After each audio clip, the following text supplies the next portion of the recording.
Hello everybody and welcome to Time Traveler's Coin Exchange.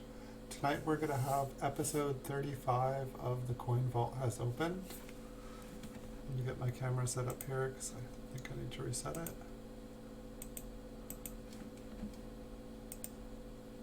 Alright, it looks like we are back. Hello everybody, welcome Andrew Laws. Oh, I've got a treat for you too. And by the way, your package is in the mail, should be there by the end of the week. Hey, welcome Coin Collecting with Tyler. Welcome guys. Basically the gist of this series is I put a lot of coins away a long time ago, looking through lots and lots of coins. I didn't know quite what I was doing. Some of the coins appear to be okay, some clean to not so good, some damaged, some like this, errors. So I pulled out a box. I have more boxes that I can stream tonight, but I just grabbed this one and pulled out a coin for to start out with, and it's a pretty nice one. It's got a, it's an older 1920p Lincoln Wheat cent. It's got a lamination error, and I'm calling this one Cyclops, just because it reminds me of an X-Men. It just looks like Lincoln is ready to help the professor fight off some sort of evil force. So we'll take a look at this one, but yeah, I don't know, did you guys get to check out the video I did today about the 1969S? I know, Andrew, you are very familiar with the coin, considering you purchased the coin, but I was able to make a quick video. I probably should have put some more time into it, but I had to get it out in the mail to you, Andrew, because you purchased it. Wanted to make good on it. This one also looks like it has a little bit of a wood grain to it, not super serious, but that's probably what's up with the lamination as well. Is that here, let me I think if I adjust the camera just a little bit, I think we'll lose some of, maybe not. I was hoping we'd lose the glare. Move just a little bit over this way. No. It's funny from day to day how it seems like one day, alright, that's a little better.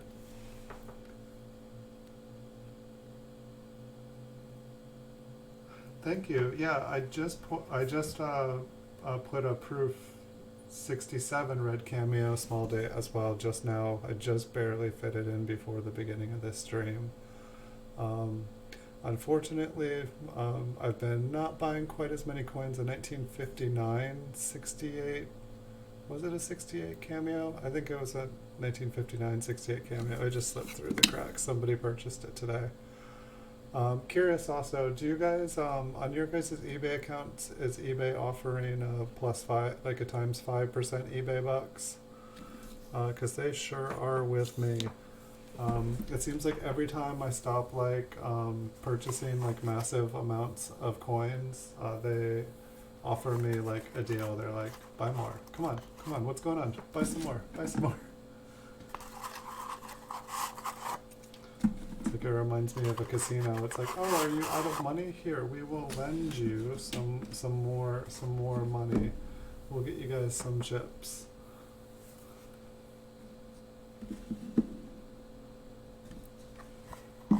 Yeah, that's why I was interested too. I was like, oh, but this isn't gonna be for coins. And then I read the small print, and it was all coins except for bullion, which I used to love it when I could buy and sell gold and get the bonus eBay bucks and stuff. That was awesome, but I guess someone put a stop to it. I also liked buying eBay gift cards with the cash, so it was basically and then you could buy the gift cards with, then you could buy more gift cards with the gift cards, getting the cash back. It was so awesome. So long ago, I used to love things like that. Nice. Here, speaking of,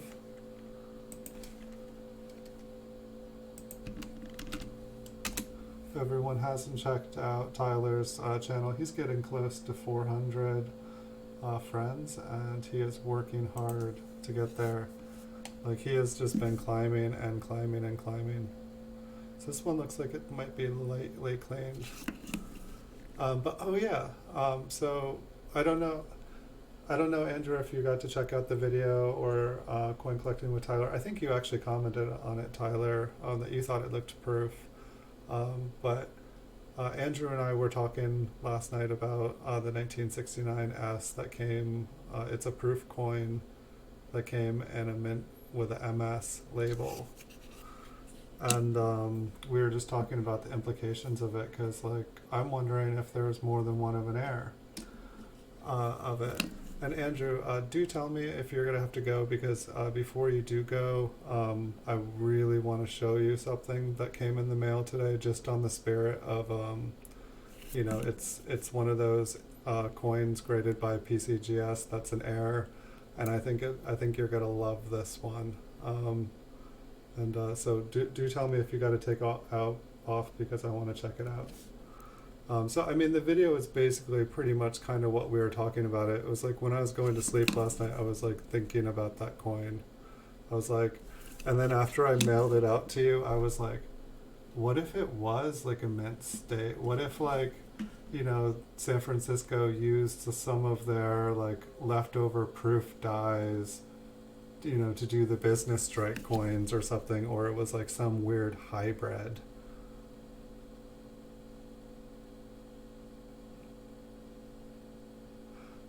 But like, you know, and so like the main question in my head is like, you know, so if there's 4 MS68, what if the other 3 are not mint state, if they're proof? I'll cut to the chase. I can't wait anymore. You have to see what I got in the mail today, Andrew. Yes. All right, so this is amazing. So I got today a 1969S. This is such a coincidence, but it's been graded by PCGS, and this is an MS68 red coin. So yours is in the mail, my friend. But check this beautiful mint state coin out. Like, this was, I just could not believe I opened this today. I could not believe it. It threw me for a loop. I think the thought of it, because I had ordered one more package. I had ordered one more in my, like, and this one was late. This one took some time to come in. Are you loving it? So I did check out, yours is serial number 554. This one, yeah, I already checked to see if they have any more. This one is serial 552. Yours has some toning on it. I noticed yours has some cool kind of toning down there, and I think on the reverse there's a little bit of color too. But so, you know, I made this video. This was, you know, and the video was like hypothesizing, like, you know, a theory of like how that one could, or like just the way that the grading was set up. No, I did not put this one up on eBay. Generally, I post it right away. I think I want to keep this one. You guys are both asking about it already. Yeah, no, I did it because, like, until I figure out what's going on here, I can't in good conscience, you know, like, I mean, like, when I sent off the other one today, I was like, what if I just, like, totally sent Andrew a $5,000 coin? Like, I'm like, well, I put it up, I sold it, like, I'm good for my word. It's his now. He bought it. But it's like, I couldn't put this one up for that price. But so now we know 2 of the coins that show up in the mint state, in the registry for a mint state 68 red, are not business strike coins. They are proof coins. Now we also know that there are, since this one that ends with 552, Yours ends with 554. We know that there's one that's been graded in this series with a 553, or at least I believe that's how it works. So I can almost confidently say that a third one is graded the same way, and then it's like, what is the chances of the fourth one being within the series? There's only 4 total of this grade on PCGS. None have ever come up for auction. PCGS doesn't put a value on an MS68 red, but they say that there's 4. And so I think I'm right. I think that it was like somebody from the Jefferson department was grading Lincolns one day, and it's affecting the top pop, that the top pop for a 1969S really is a mint state 67 red. Because I held the serial number 554 in my hands this morning. I sent it out to you, Andrew, and now I just got a 552 it was like a swap. I dropped yours off and picked this one up at the same time.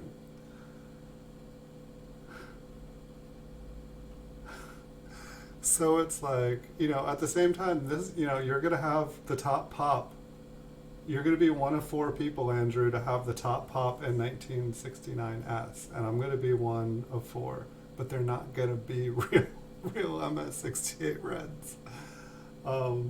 So that's kind of why I didn't post this one, is I think, like, I wouldn't mind actually having the top pop.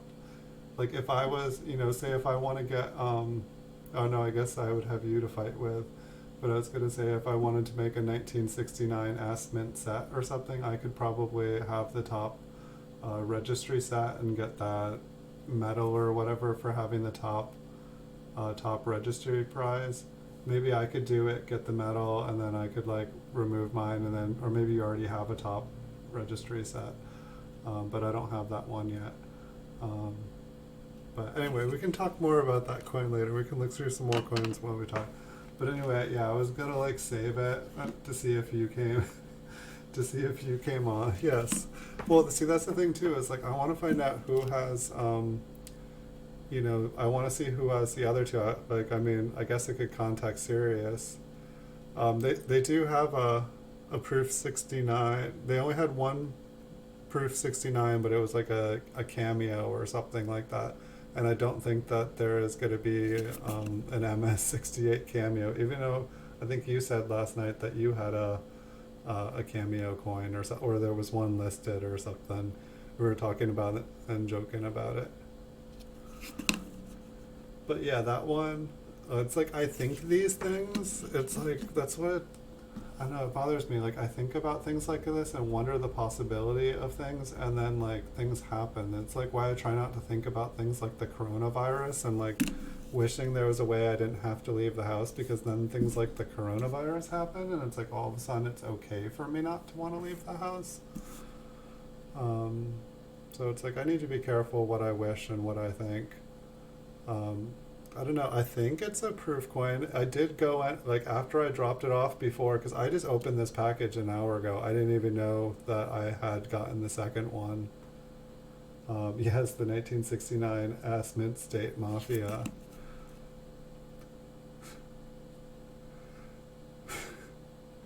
We're starting it. We're conspiring the future of coin collecting tonight.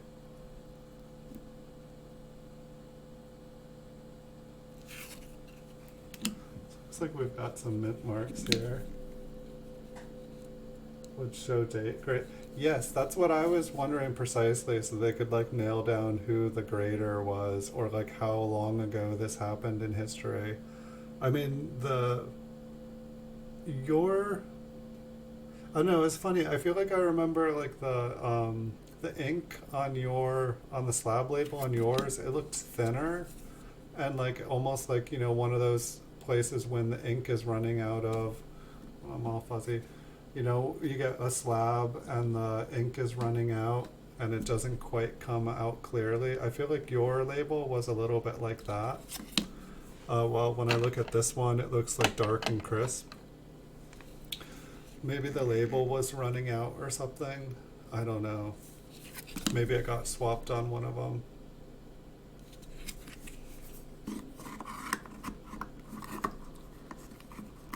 Yeah, the ink did look worse on yours, and it made me a little bit curious. But like honestly, like I have so many PCGS graded slabs where like the ink, I was like I could do a better job on the ink, but it's not the ink. Sorry, I'm all fuzzy again. I'm not. It's not the ink that I'm paying extra for a slabbed coin.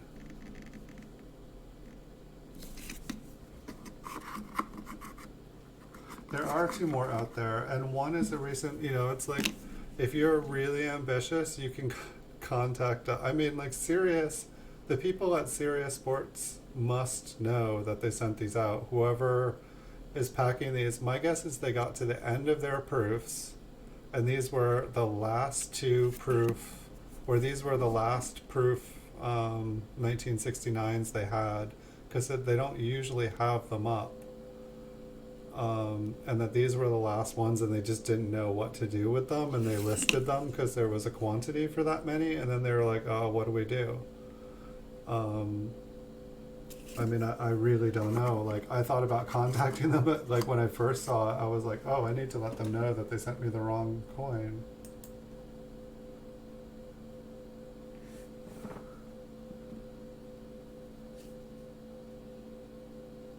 That's happened to me a couple times.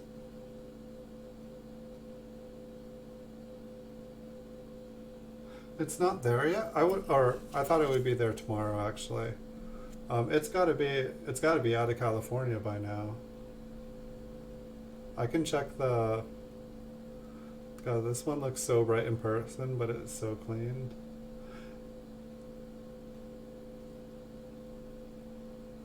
Like, I felt really bad one time that kind of thing happened where someone sent me the wrong order, but it was actually in like the middle of my divorce.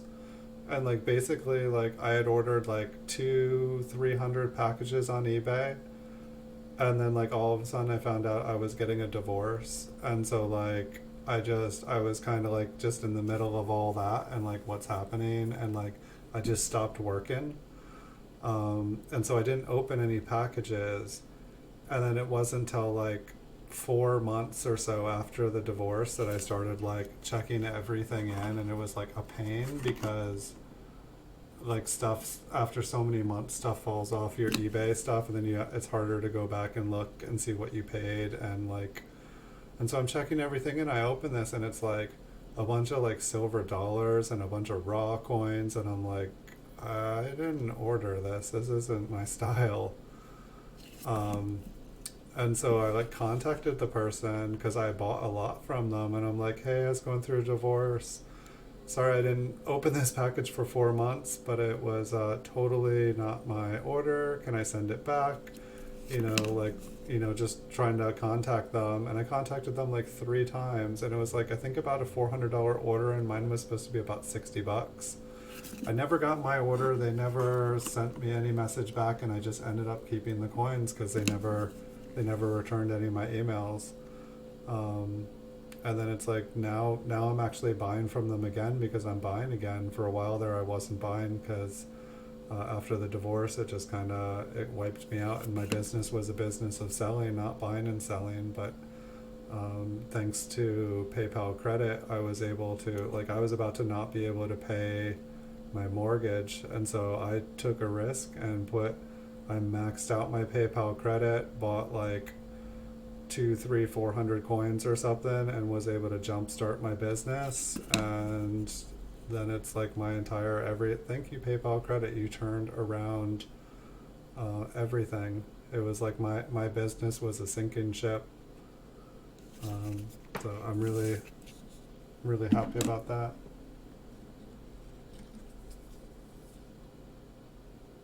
Yeah, I can check where it's at real quick. That won't take me any time at all.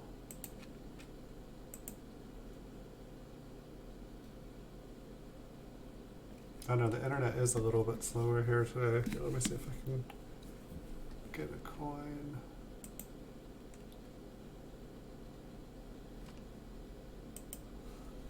I can at least get this one in focus for you guys. For some reason,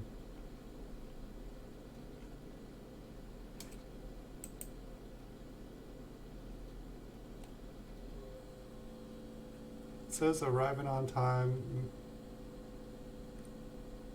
May 19th. It still says departed Eureka, so it departed the Eureka, California distribution center, and it said it's arriving in time. I don't like those generated 12 a.m. things, but that's today. Has 12 a.m. even happened yet? It'll probably be there tomorrow. Like, as soon as it leaves Eureka, it's usually like, boom. Or hold on, let me zoom out, just because it should say the day that it's supposed to be there, I think. Shipped on May 17th. Does it have like a guaranteed day on it?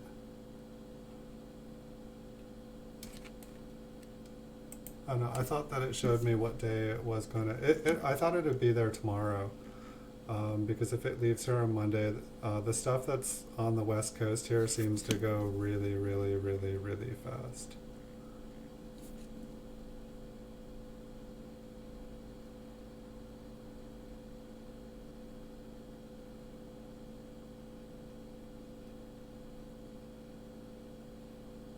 I actually still have one of them. I just hadn't gone around to selling it. It's slabbed, I think. Yeah, no, it should definitely be there by Friday for your stream. I thought it would be there by Wednesday. This one almost looks like it has a little bit of a grain on it. A lot of these are older here.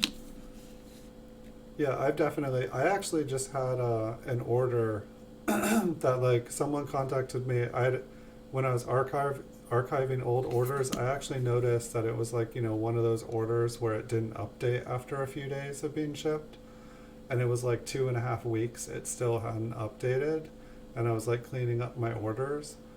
And I was like, oh, well, they'll, sometimes they don't scan it. They'll contact me if there's a problem. The next day, of course, they contact me and say, hey, I haven't received the order. And so I look at it, and I think at that point, or maybe I'd been about three weeks or so, they had been really patient, and I was just like absolutely refunded them right away. Just because, I don't know, the post office has been like dropping the ball on some stuff. They were doing really good. I think it's just right now things are scary for everyone, and people's minds are on different things. But I refunded them, and then I just got a message from them that was like over a month ago, and they said, hey, it arrived. The post office messed it up or whatever, and I just got it today. How can I make good? And so I sent them my email and said, I know it's really late, just whatever you feel is appropriate for it being this late. And they sent me like a full payment. I was like, whoa. They're like, it wasn't your fault, it was the post office. But normally, like, I feel like 99 out of 100 times, if I say like, hey, I noticed your thing's not updating, they're like, yeah, I never got the package. But like, since this whole corona thing has happened, I've had like 3 packages lost coming to me, and I've had 3 of mine going out get lost, which normally it's about 1 to 2 a year. It's like it used to be like a 1 out of every 100 packages, but the last 3-4 years it's been like 1 out of every 1,000 packages gets lost. It's been way, way better.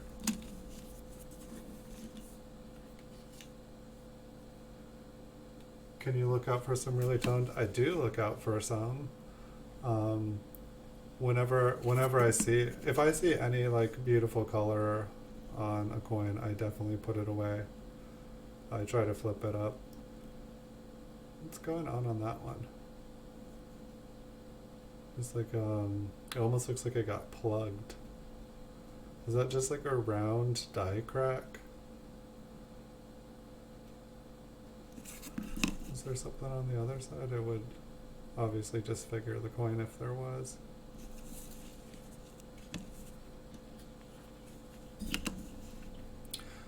I mean, there are some really nice toned coins.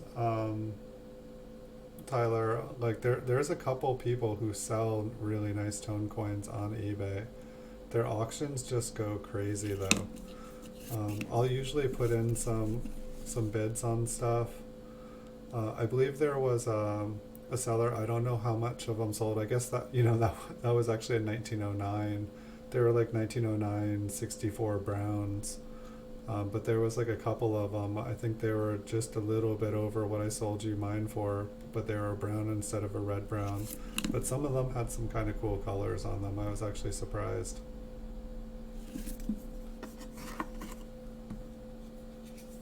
I've got like a 1988, I think, or maybe, I think it's a 1988. It's insane purple. Is that a D? I didn't write down what it is. We shall have to find out. We'll take a closer look.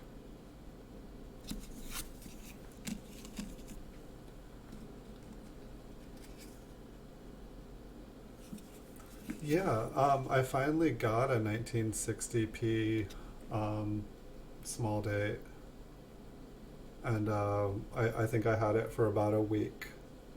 It's a weird one. It's kind of like the 1970 small date. It it's hard to get one within a price point where I feel comfortable, but then every time I buy one, it sells. It's got some interesting. So I almost wonder if I just need to be a little bit more bold with this, with the small dates from Philadelphia. I think I just need to be more bold with them, like really pay just a little bit above what the go-in rate is, and then just put it at my normal margin, because it's not like I keep them in stock. No matter what I put them at, somebody buys them. I mean, like Andrew likes to joke about, there must be like a small date mafia. There must be some people that are like, hedge fund, like buying out all the small dates. Like, we'll just buy them all out. We'll hype them up. We'll make them the awesome. We'll make them the new key date. And they seem to be doing a pretty good job at that. This one looks like it's got some fairly heavy cleaning. The coin with this many scratches and this much wear should not be bright like the day it was minted. But I don't think that it really, there was already a bunch of damage to it. It probably wasn't going to be a super high grade anyway, but coins like that confused me so much when I started collecting, because it was just like, look, it's so bright. Is this like Cyclops' buddy? Like, this one's got like a lamination error going straight into his head. I like the other one better. It's just funny that there's like two in the same box like that. And were they both 1920? Was this a 20? Oh, this is a 19. Okay, so I have a 1919 with something going into his head and a 1920 with something going in. Like, this lamination does not look like it's as strong as this lamination. This one, I like Cyclops here better. It just looks cooler. It looks like he's ready for battle.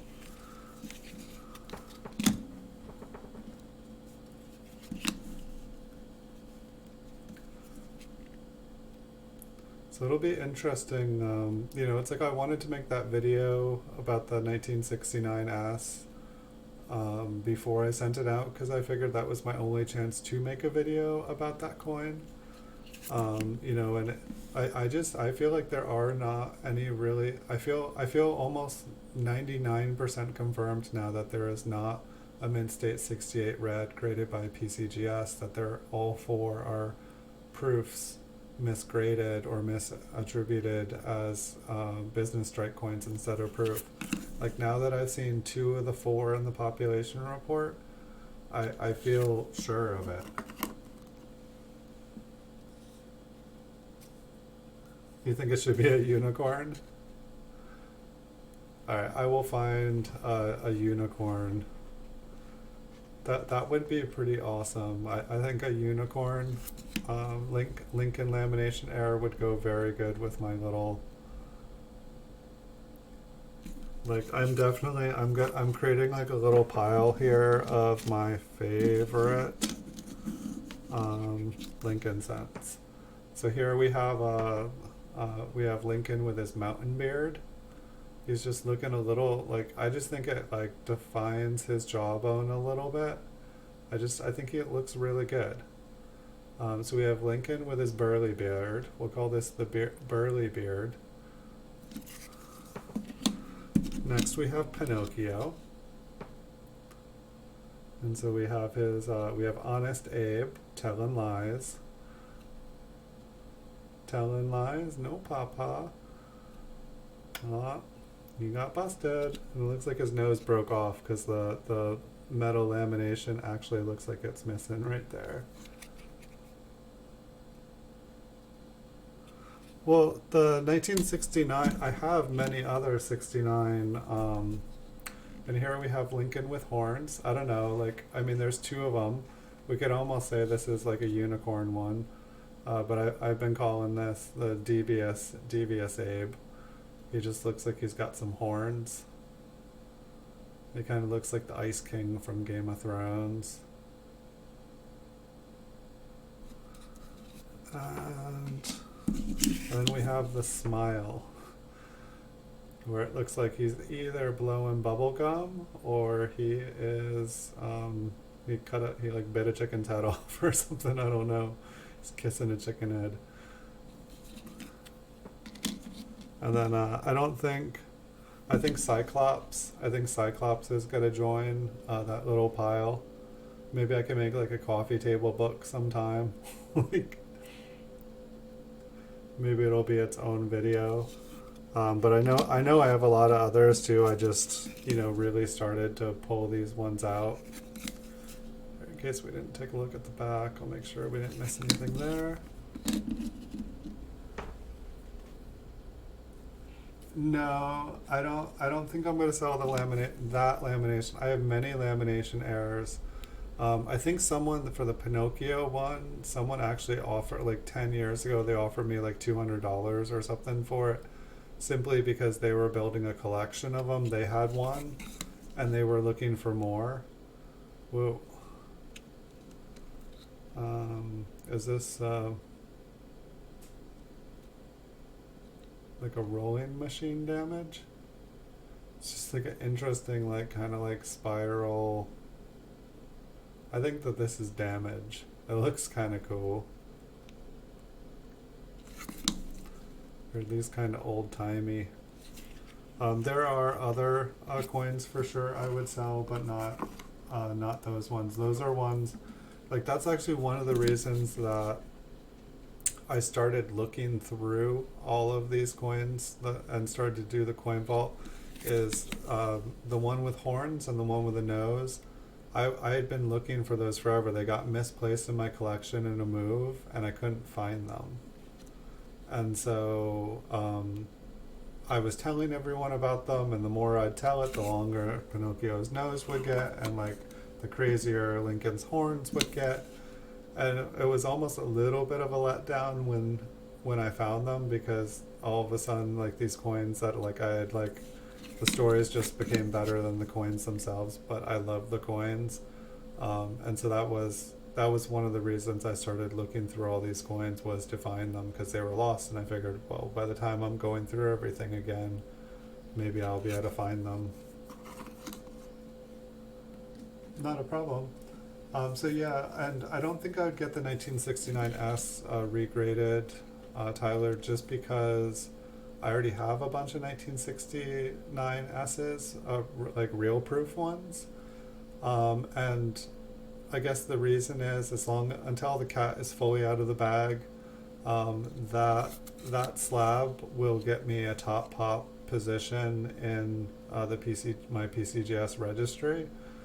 Where otherwise, well, I couldn't buy a real mint state 68 red unless I found one in the wild, because none exist as far as I'm concerned now as of today.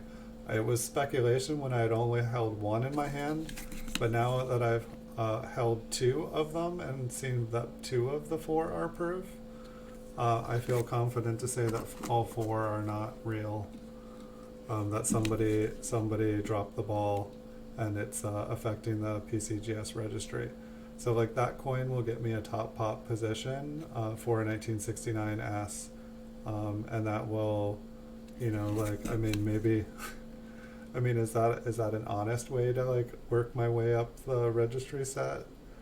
I don't know, but it's like $5,000 cheaper, and it doesn't involve a counterfeit or anything, or stealing someone else's registry number, which I wouldn't do.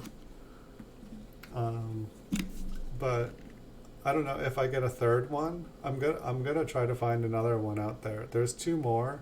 If I see Serious Sports auction put another one up, I will be bidding on it. But that won't necessarily stop someone else from outbidding me. But I would say that I think that the other two are probably gone because they definitely had multiple other. I think there was like 7 that they sold within the time frame that I was able to see in the past. They only have a cameo up, and I don't think a cameo is going to be an graded MS cameo. And I don't think you're going to buy a cameo and have them send you an MS. Maybe I'm wrong, but I don't think so. They made, I mean, I think all 4 of them got graded at the same time. So it's like, I don't think that one person, or I don't think there were 4 mistakes. I think one person brought in all 4, did all 4 at the same time, and they all messed up. They all got messed up, and it happened once, and nobody noticed, and I don't think anyone knows about it. Well, if anyone watches my video, but no one watches my videos, only like 10 to 20 people will be in the know here. So if you see an MS67 red, Andrew knows, I know, you know, that is the top population. That is not a $350 coin like it says it is. It's more like a 5. Well, I don't know if a 67 would be, if that's fair, if it would be. But I would say it would be if there are other MS67 reds as a top population in that time frame, like in the late, well, I guess if it was either a 68 or a 70, maybe I'd say those are kind of like relatable, because like before that there wouldn't be any, like from 65 to 67 it is the special mint set coins, like there isn't any. I mean, I guess you could have like a mint state.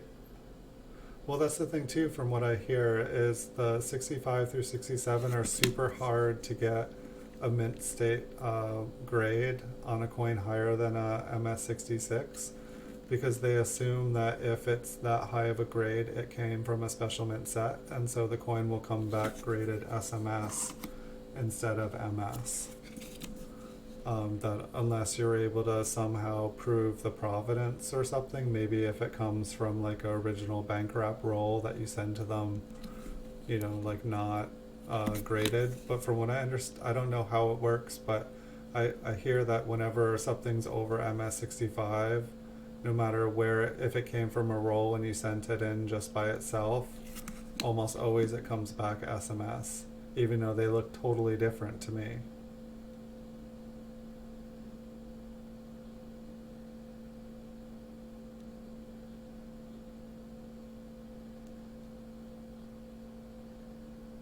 Yeah, and I mean, I do get, and that's another coin. I mean, Andrew, you seem to be kind of on to the same place where I am at, like as far as like, noticing, basically, like from what I understand, like the 65 through 67 are super hard to get graded slabs of MS66 or higher. So that is why when they come around, I buy them up, because they don't appear often. And so they're easy to sell, and they oftentimes will go for, people wait for them. It's like was it a 1976D that you're looking for in MS66 or better? I can't remember the date. But it's kind of like that where, you're waiting for that date to come up, and when that date comes up, even if it's like $5-10 above the PCGS value, you're probably going to buy it because you know that it's going to be a while before another one comes around.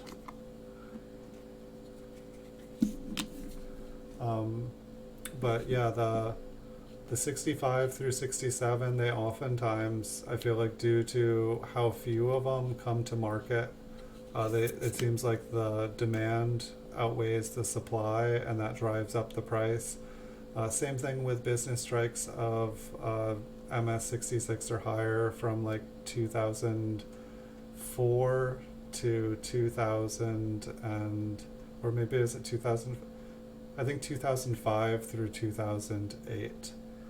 And then also, if you're able to find any 2009 business strikes MS66 with no spots, those have a really good premium on them too.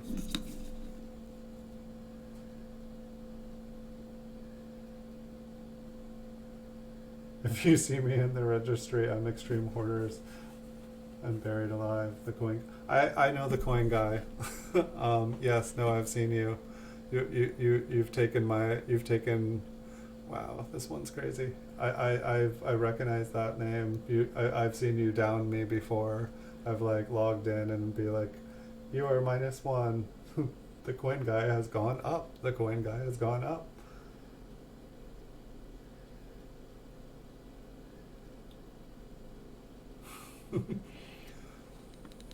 What's this one?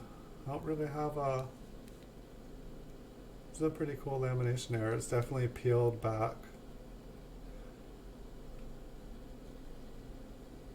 I almost want to say it looks like a Canadian Mountie hat, but not quite. I'll have to let that one sit on me for a little while. Have to think about it.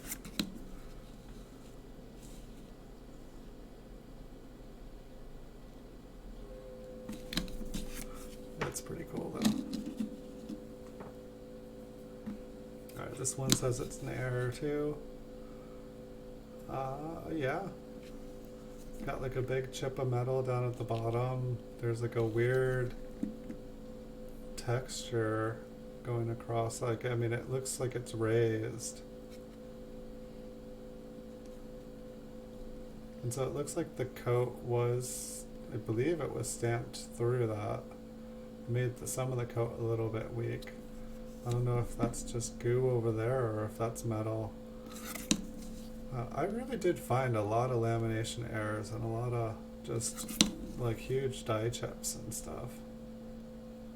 Looks like some of his head got pulled down too. I mean, I wonder if all of my errors and stuff as a collection or something. I need to like start just looking at like sales of different kind of errors. I just need to like, spend a couple months just watching all the error coins like go up to auction and what they sell for. I need to educate myself a little bit because I feel like I've got some cool stuff, but like I don't. While some looks really cool to me, I don't know where to draw the line between like that. Oh, that's cool, and like, oh no, that's something. And that, I feel like that is something I need to do.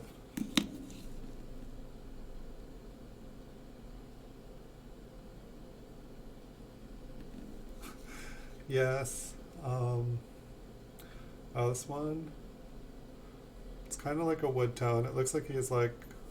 It's just interesting how like that whole area is browned out. It looks like he's like exhaling or something, where he's like blown like a really big bubble.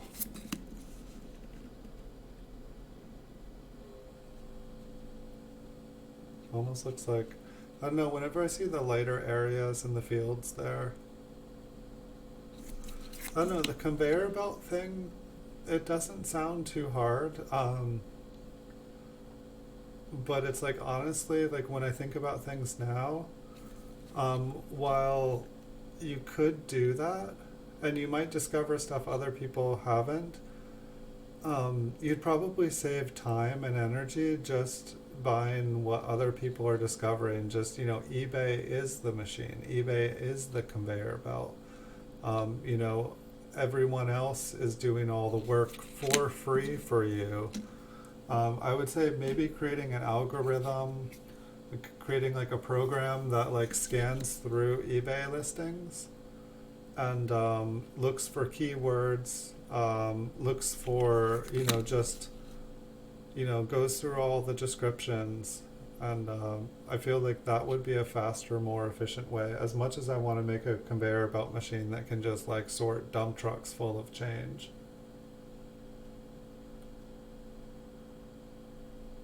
It would be really great to see.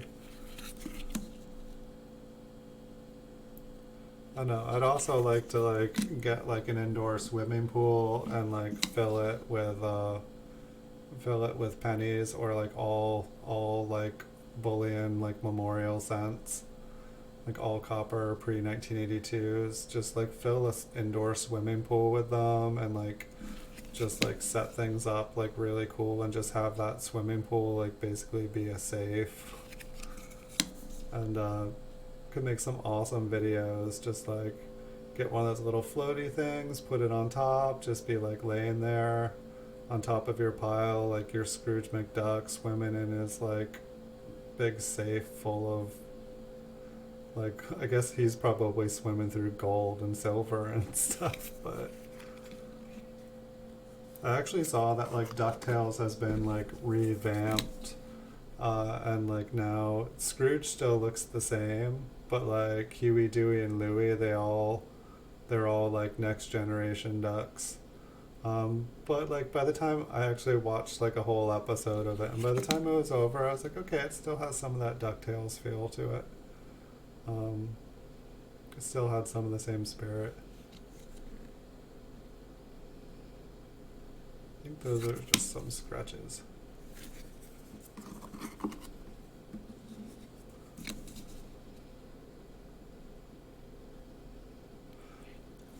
I don't know. So what do you like, Andrew? What do you think? Like, I mean, like, I know. I asked like before you purchased the other, or the first 1969 S. There, I asked if you thought that there was any chance that it actually was a mint state.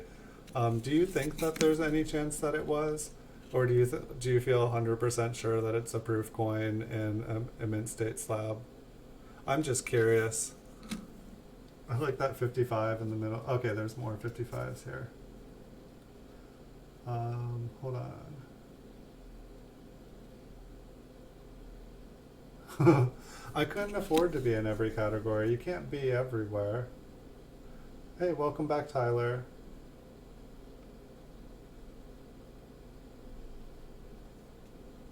Yeah, that's one of the things too. When I go to other categories, the categories really do seem kind of sparse. I mean, I could ask, I've always wondered, like, because I don't, I haven't been following like nickels or dimes or quarters, especially older ones. I haven't been, tracking them and watching them, but they seem like they all pretty much, it seems like everything is at full price. Like finding a bargain in nickels and dimes and quarters, like for anything like, older than 1960, it's just everything's already at full price. That is my impression. I don't know what your thoughts are.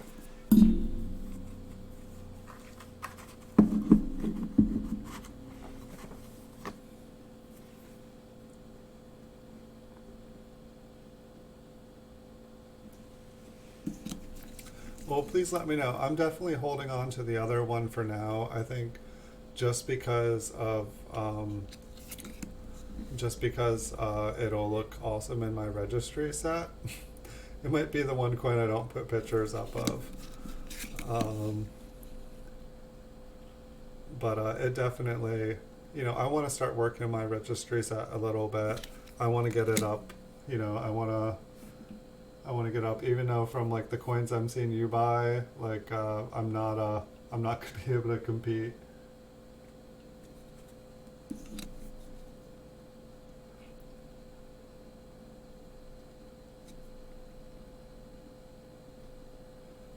I wish you a good night, Tyler. It's always nice talking to you, and you're very welcome for the coins. I hope to be able to get you some more. And when I start doing some contests, I hope that you win some because I have a lot of coins to give away here in the future. Yeah, you'll definitely be at 400 tomorrow, Tyler. You are growing fast. You're growing faster than me. You're growing faster than a lot of people I know. So keep it up. And the fact that you're young, it means that like you can totally own this when you're just a little bit older.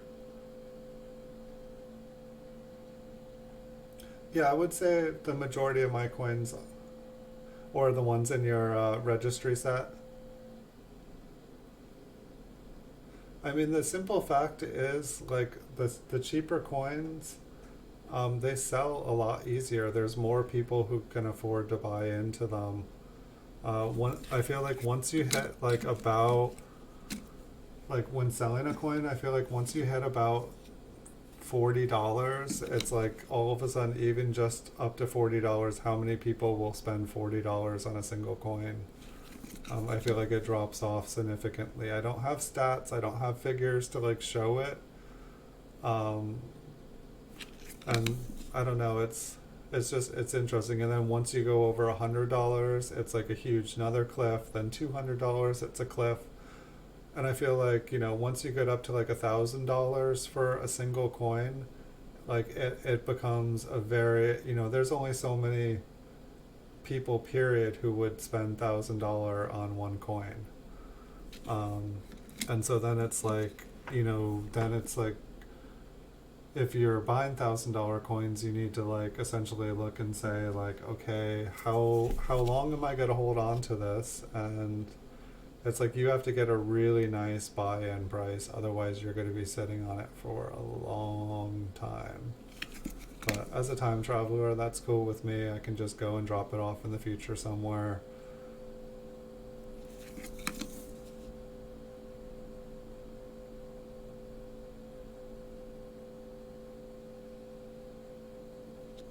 And now, like to the north of the fives there, I feel like I almost kind of see two little extra pieces of something. But we'll check that out because there's a mint mark on there. I do see a lot of value in 100 to 300. I can't disagree with that. I would say, it's like once a coin goes over $200, I would say, like a coin under $100, you might be able to pick it up for like 30% below the PCGS value. You go up to $200, you might be able to get anywhere. I don't know, it's like, I would say a $200 coin, sometimes you can pick up for like 120. And then it's like you go up to a $400 coin and you can sometimes pick it up for like 200. But then it's like, and so then if you're putting it up as a buy it now, you might be able to sell it for 300, you might be able to sell it for 320, you might end up sitting on it for a long time. It's a weird 3. And so it's like if it's like, but I guess it's different too if it's like a coin that there shouldn't be a lot of a certain coin if it's worth that amount of money. But sometimes it seems like all of everything is up. There's some color, some fingerprints.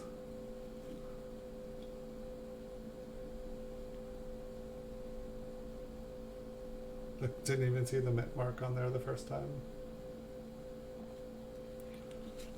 I bet the back is like totally black. It's kind of interesting how the color changes within the fingerprints.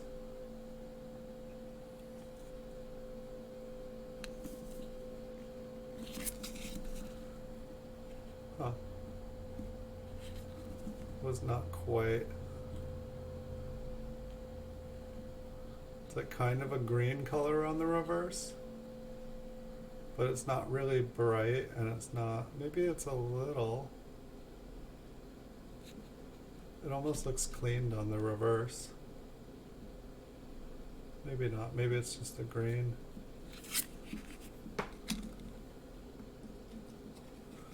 I could agree with that. Um,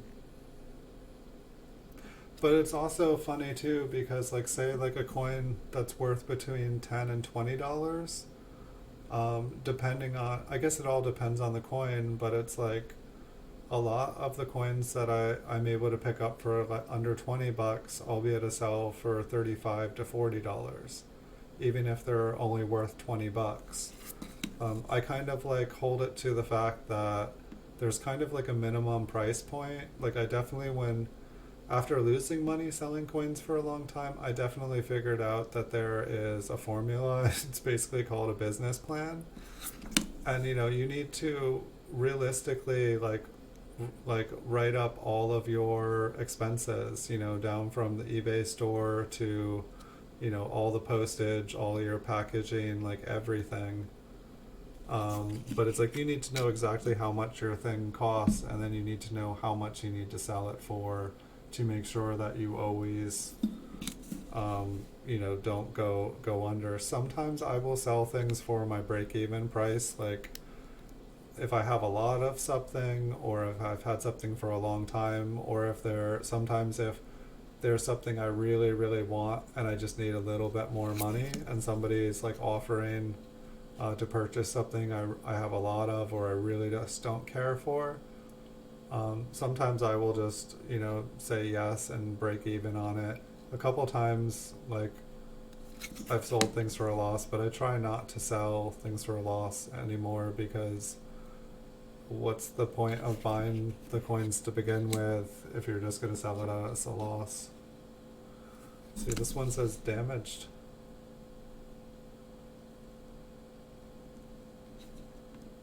Something about it was damaged. Maybe that we'll look at the back first, but maybe it's bent, and I thought that I just wouldn't be able to see that it is bent. I seriously took the time to write damaged on it. And I guess there was a reason because I can't see what it is.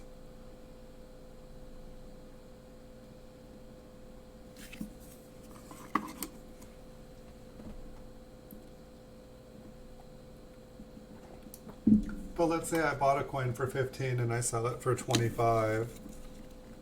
Like it costs about 340, like 340 to send out with tracking with eBay. You add on a 30% PayPal fee, so that's 370. You estimate another what it's 3% on it. I don't know, another 50 cents for like PayPal fees for that. I actually lost track. So like 430, and then like maybe a dollar for eBay fees, so like five. I know, so it's like basically it's like you're making like $3 to $4, and then you have to like pay for your eBay store to have the coin listed there for months and months and months until it sells. So it's like for me, like I have like the I have like the mid level where I can have 1,000 items for free. Currently I have 3,000 items, but so I'm paying, I think it's like with the year commitment I'm paying $60 a month, so I have to sell like basically like 30 coins, like 30 coins like that just to break even.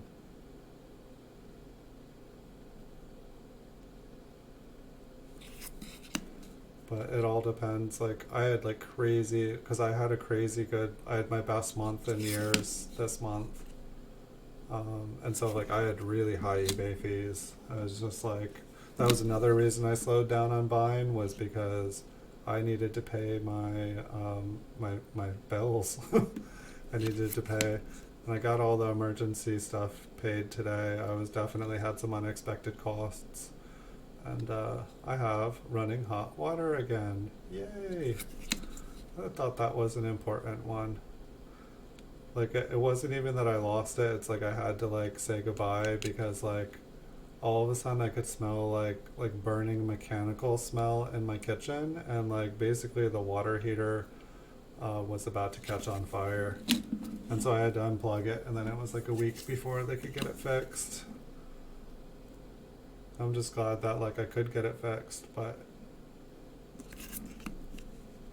like I didn't know if I called, you know, they're like, when I called to like get things fixed, they were like, okay, we need to ask you a series of questions, like, you know, have you been traveling? Have you or anyone else in the house, you know, like tested positive or think you might? Do you have fevers? Do you cough? Do you anything? And it was like basically it was like, I don't know, it was kind of crazy to like have so many questions, like personal questions for something like that.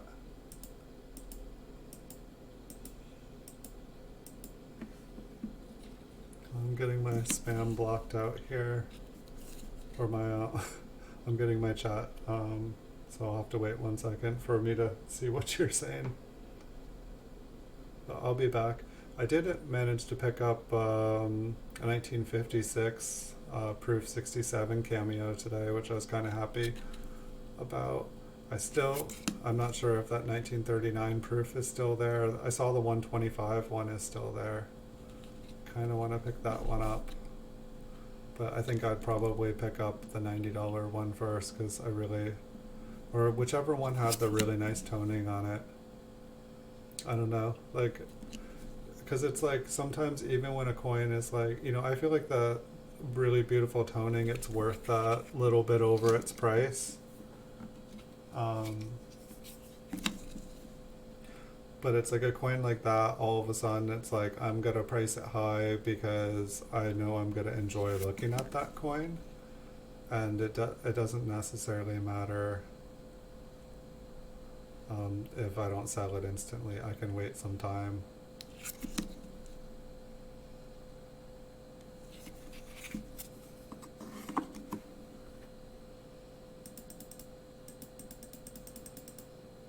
No.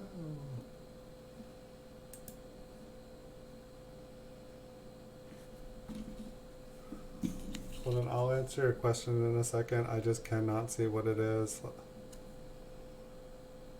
I'm gonna have to change my notifications on my computer.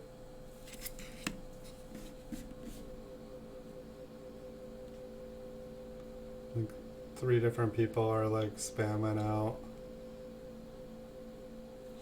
notifications on me. It's like, I guess this is what happens when you like go on all the different social media stuff. It's like, now that I have an Instagram account and a Twitter account and a Mix account and a Blogger account and a Tumblr account and a Pinterest account and a Reddit account, all of a sudden it takes over your system.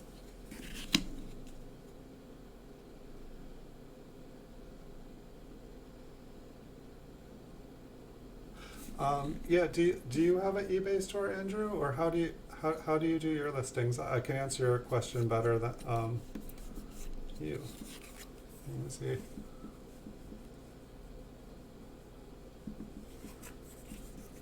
Like, I know I've seen your coins listed because I remember, you know what? Like, I knew I remembered your name, but I didn't know what your eBay username was until you purchased the coin the other day. I had forgotten.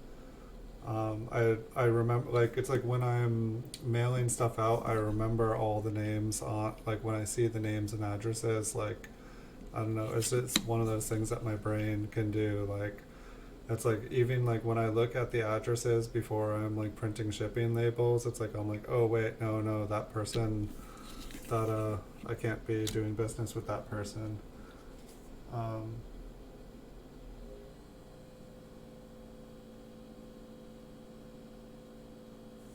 That makes that, because yeah, I think the bottom grade. So do you have like the 200 free? Is eBay giving you like the 200 free listings a month for the next 3 months?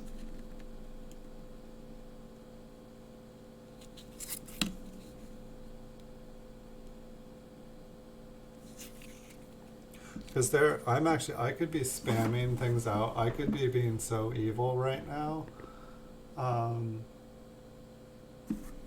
They're giving me 50,000 free eBay listings right now. And basically what that means, I did this in the past, and this one's got some nice color on it. But they gave me 50,000 free listings for the next 3 months. And so basically with 3,000 listings, I could take down all my listings every day. Like I could take down like 1,000 at a time and then relist 1,000 of them at a time and totally spam out everyone's from the day. Like literally when people went on, they would only see mine. There's a couple reasons I don't do it. I know I could get away with it. I know I would probably have it like the biggest sales I've ever had in my entire life. And honestly, I should be doing it, but I guess number one is when I use the bulk edit, like bulk end, bulk list, bulk anything. You know, if I do it in a group of 50, 25, you can do up to 500, I think, at a time. It always has errors. It always messes up. Something always, either something gets lost, or like 20 listings get lost and they never get relisted, or something gets duplicately listed. It's happened to me in the past before, and so that's why I don't do it anymore. But like I could probably have like crazy sales until July. I could probably, the other reason is that everything is linked with the videos, and I would have to individually open up every one and then go and edit in Studio. Like say for example, when I'm done making a video from a coin, then I put the eBay, and I've listed the coin on eBay. I'll put the listing, you know, the address, the link to the coin in the video. And when I relist something, when I end and relist it, it changes the item ID on it. And so I'll have to go back and do it. But if I didn't care about any of that and I just let all the links break, because the links to my videos would still work, so people on eBay could still, but it would stop all the people from YouTube onto eBay until I got things fixed. And with 3,000 coins, but I guess one way to look at it, if I really spammed it out, I might only have 1,000 coins left by the time I'm done. But at the same time, I think pretty much everyone on eBay would be sick of me.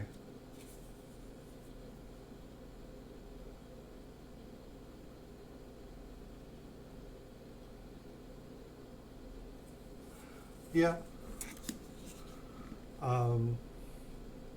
I would definitely say the more, the large, I don't know, it's like, if you have every date in mint, you are much more likely to sell a coin, like any coin. Like, but it's like, say if you have, like, say if you buy the, you know, MS66, 1965 through 67, if you buy those and you buy the 2004 through 2008 mint state 66 or higher, when people are looking for those, they find you're the one that has those, and so while you're there, they buy those. They pay more than the PCGS price because they've been looking for a long time for one, and you finally have one, and they buy it.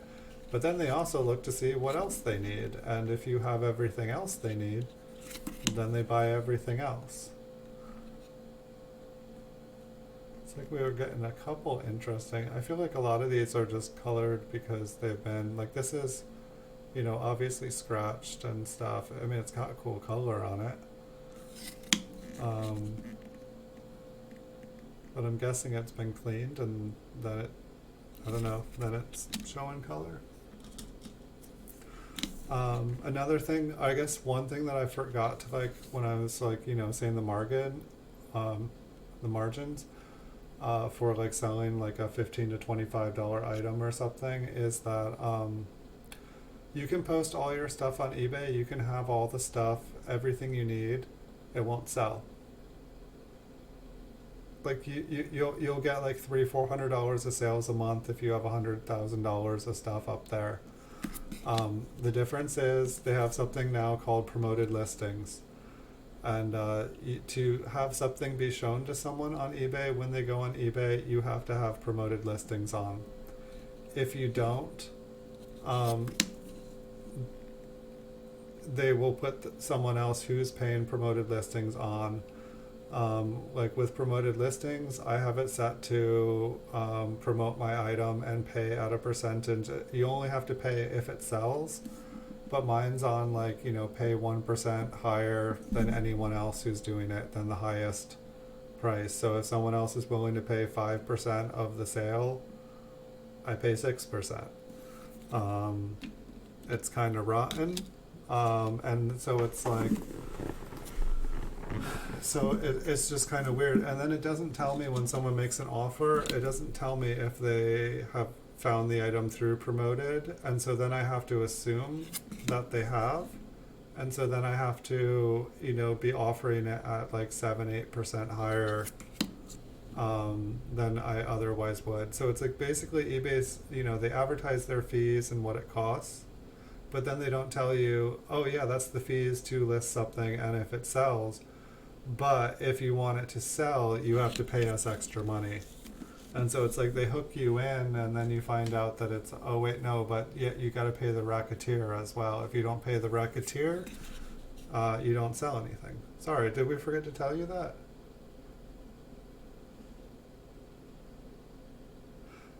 Yep. That's pretty much how it works. If someone else is willing to pay a 9%, you pay a 10. Then you pay, the eBay. The eBay is between like 6 and 8%, I think. It's always changing. It's always going up. They're like, oh, people are making money. We gotta, hey, look, we'll put it up another percent. Oh wow, we just had quarterly sales go up. That's great for investors. And so as long as they're doing a great job if they're making their investors money. That's who they work for. They don't work for you. They don't work for me. They work for, that's what a company does. I'm just surprised that like eBay's still in business, honestly. And I'm surprised that somebody hasn't like taken the spirit of what eBay was and recreated it somewhere else.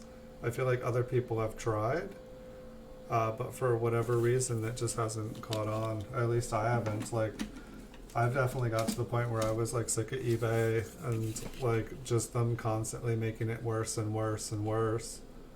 Like, it was golden. The way it was golden, and people could become a small business, then a medium business, then thrive. But I don't think the government liked that, and I think eBay got in trouble, and the government was like, no, people are getting ahead. People aren't allowed to get ahead. They're supposed to work for 30, 40 years until they think they can retire, and then they need to have a major medical expense, and then they need to work until they die. That is, when you're born, you're told there's an American dream. If you work hard, you can retire and have, get married and have kids, and a house with 2 cars and a garage and stuff. That's what they tell you so that you work hard and you don't figure out until you're about to die that you got conned. Same thing with Social Security fund. They already stole that money, unfortunately. Is there good aspects of government? Yes. I didn't mind the stimulus fund. Thank you. It was nice to get a little bit of my Social Security money that you guys embezzled. That was very nice to get that back, considering I paid into my Social Security fund for like about 25 years, and I will not see that money. Good job. And the fact that I caught you stealing from the pot and you didn't get in trouble, that's bad enough, but the fact that you still steal from the pot, that's criminal. But I know this isn't a rag on the government show. This is like, look at cool coins and talk about conspiring about making a proof mafia.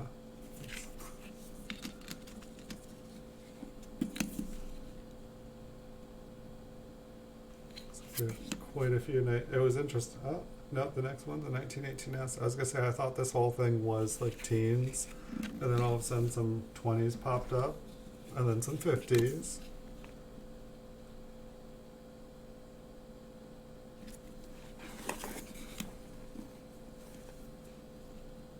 It seems like there were a lot of, I mean, I think I've got like 20 coins without a mint mark here.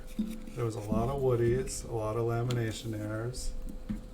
It's like this is kind of a little bit more like I remembered boxes when I was putting stuff away. Is it $35?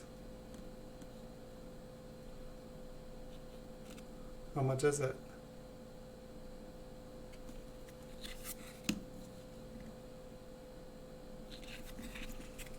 Or am I thinking of the 79p?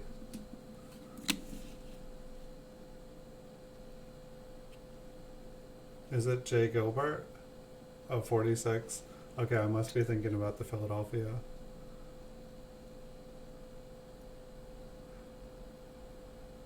It's up to you. If you need it, I would pick it up. They don't come up often.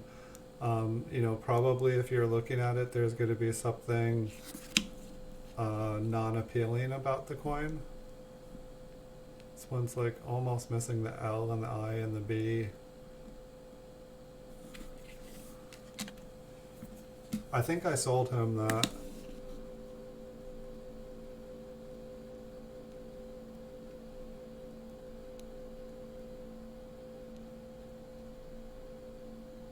I would have to look. I think I sold him that one. I would say that there is I want to say there is something. It's not an ugly coin. It's just that year is like really rough to get an MS66. Like it is not easy. Like it's like the creators like sometimes like I feel like they sometimes let one go through just to let one go through because people try so hard to get a 66. And it's like when I went through like the mint flips for the video that I did, I was starting to know why. I was like, wow, a lot of these are rough. Like they're like most of the coins in the mint cellos that I looked at, they looked like MS63, MS64. I thought there might be a couple MS65s in there, but it gave me kind of a sense of like how they are. Well, I guess that's if there's only 178 of them. Yeah, that's probably, I mean, and I've probably owned probably like 10 of them. I've owned a couple of them a couple times. I would say half of them from that date and that mint I have had returned to me. The people have said they just sent something like, I could not believe the quality of this coin. Like PCGS really dropped the ball. It's just one of those coins. It's like I don't expect much when I get one, and I love them. But I don't expect much when I get them. I don't expect it to be the most beautiful. I'm buying the date and the mint, and that's like really all it is. It's like same thing with like, you know, some of the like, you know, the 2004 to 2008. I don't expect, you know, the MS67 to like be beautiful. I expect it to have some blotches on it.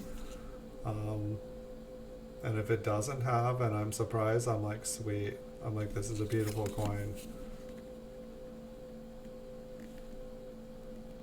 Seems like there's a lot of these with like the little die crack like right there. And I don't know if a little one like that, I feel like probably they were all in the 1918S's here. Here, I'll look up. I'll give you my opinion.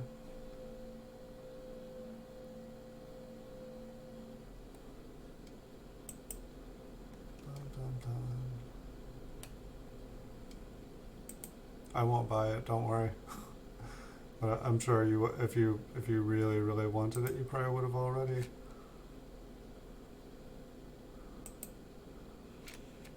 Mr. David Lawrence is already going to bed, putting up his stuff. He likes to be the last one to list things like It's like it's like sometimes I'll like stay up listing stuff just so I can list after him, and then I swear he lists more. Did you already buy it?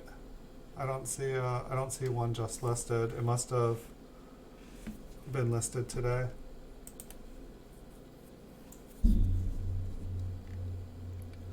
I used to list super late, like when I used to work like all the time, like I'd get off of work and like list from like 10 at night to like 1 in the morning. I'd be like doing auctions and stuff just because that was the only time I could do it.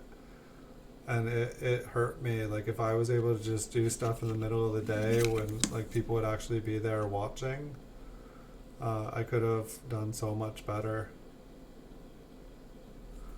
Alright, so that was the last coin in this box. Move these aside.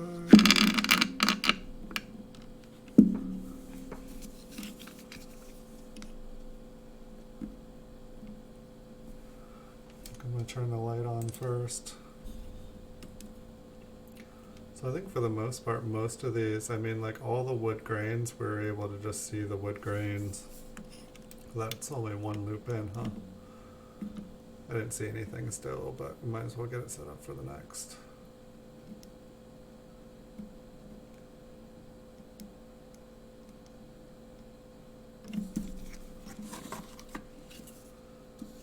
What did I get this one for? Was I looking at?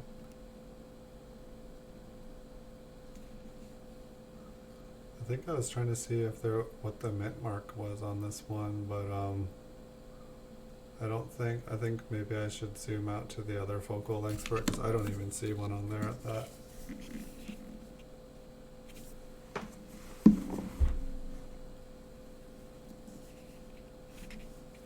Okay. Yeah, I just checked out the new listings quick.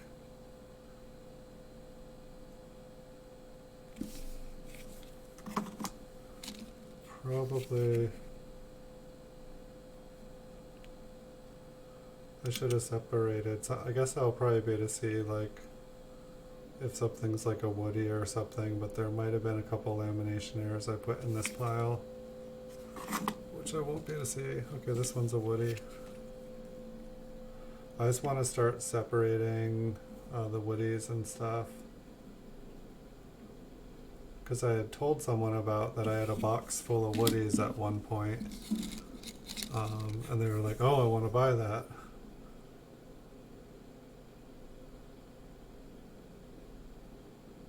And I still have not found it.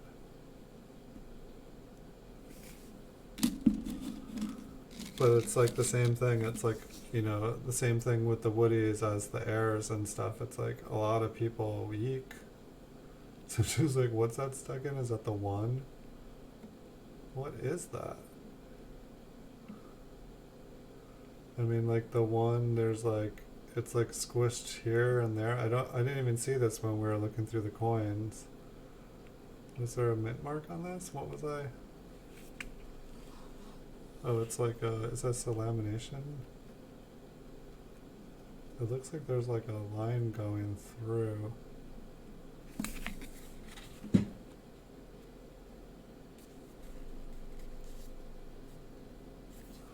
No, it's just a darker spot, but like, I don't know, I mean, I feel like something gouged that.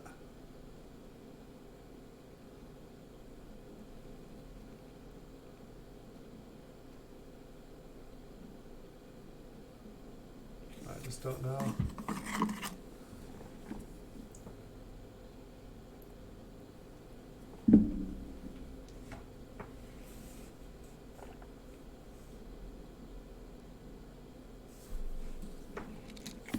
Keep on moving along here. Yeah, there was a point where I was like doing like the 1979 Mafia, and I was like, anytime I saw a 1979, I would pick it up. I don't do it as much anymore, but there were some dates where, like I feel like you do it, or at least because I feel like you're noticing like kind of like things that I used to notice. But I used to go through every date and every mint and just, you know, like check to see, okay, how many of are posted of this year and this mint, how many are posted of this and this and this.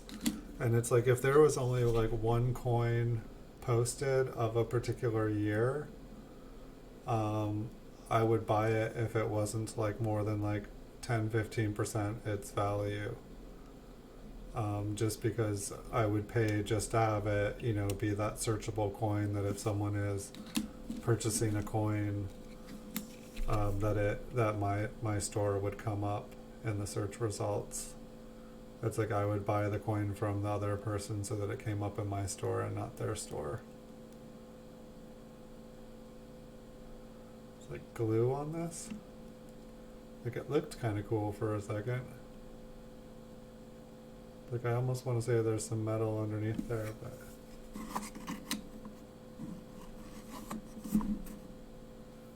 well, yeah, they do have to charge more on eBay because eBay charges them so much. Like a long time ago, I had a website, and it cost nothing. The only problem with the website is that like I didn't, you know, like eBay, it doesn't protect you when you got a scammer.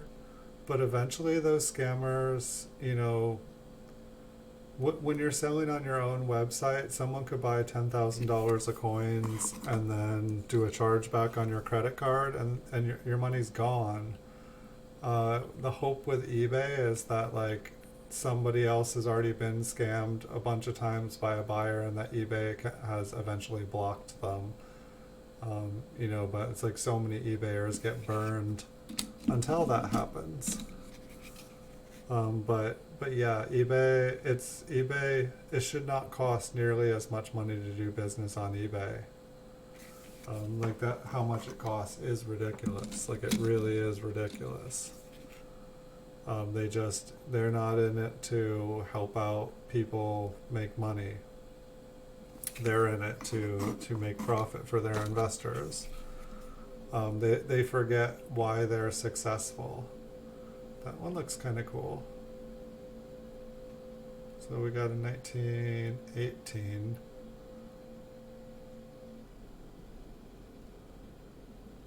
I don't know, maybe it's just a scratch. It's kind of a woody, but it kind of looks doubled. I'd have to like look up and see if there is an RPM for this year. I'm sure there is, but whether there's one that looks like that too.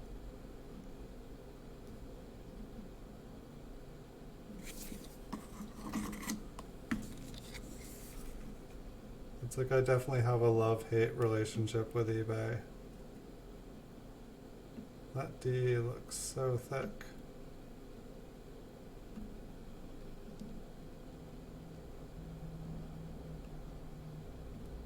Maybe we'll have another, I don't see another 1918D to compare it to. Some of the mint marks were just like crazy looking.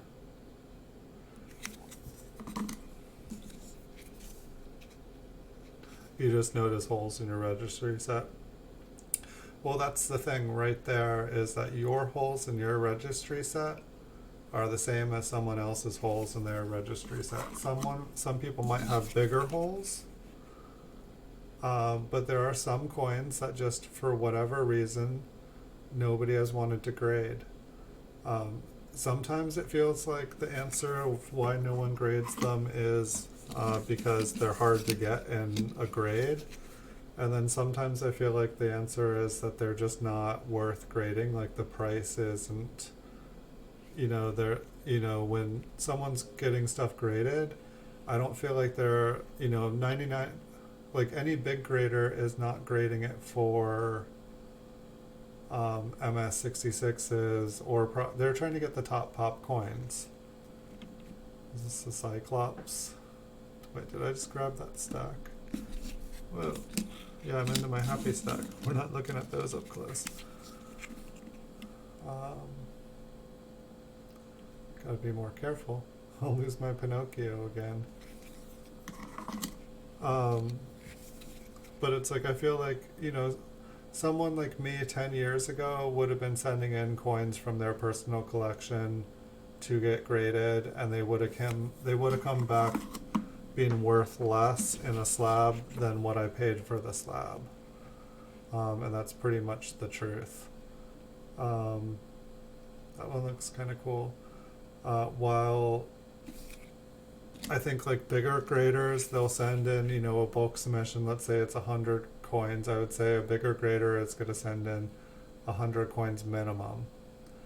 And probably 90, probably 5 of those coins that they send in, they're going to pay for the entire grade or the entire like submission. Like 5 of the coins, like they're going to get 5, they're going to take 100 coins, bet that 5 of them will be able to cover all the coins they submitted, and then the rest of them, it's just kind of extra. They'll be happy if they get their money back, for those coins. Like they'll be happy if they're able to pay for the slab, just if they can get rid of it to pay for a new slab.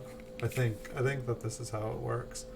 But I would say like most of the larger graders, a few coins cover the entire thing. Like, the profits they make from it cover the losses on all the other coins.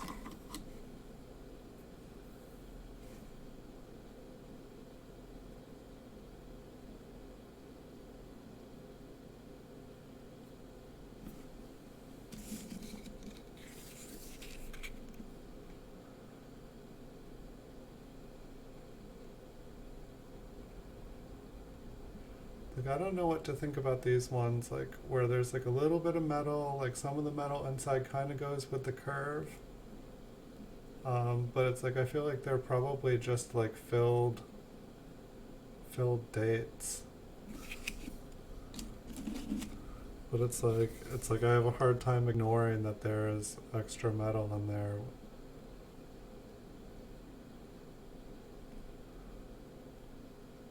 And I hope I looked at that 5 or those 5s with the extra.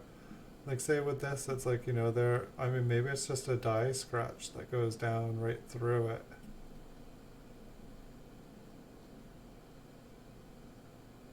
Kind of almost looks like there is. It goes like right under the top serif and like out the hole and just to the east.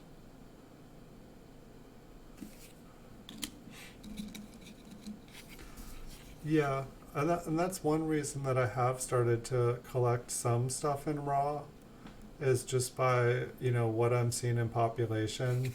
Like that's why I bought I bought pretty much every single 1979 mint cello that was on eBay at one point, and it was simply to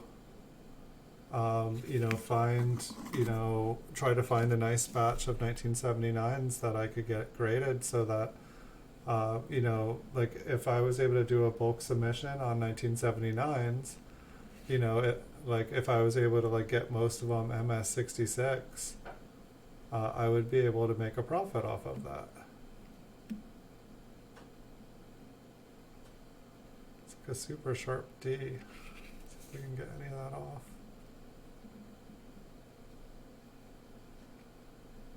Was this the 20D? No, we were looking for 18D to compare. Let's see if there's another 20D to compare. It's a some funkiness. But yeah, I have a bank box full of 1979s right in front of me. I was almost wanting to do some like roll hunting with them, but I think I need to get some new gloves. And then it's like when I do roll hunting, it's like I want to have a plan of what I'm doing. Like I don't want to touch the coins, I don't want to look at the coins until, it's like I feel like I don't want to do roll hunts of them until I have the money and the capital and everything in place to be able to send in for submitting. I don't want any extra days to go by after I've handled or touched the coins. I just feel like, once I open it up, it's like exposing it to the air, and then anything can happen. Like the longer it is in between, And so I guess I'm just waiting until that happens.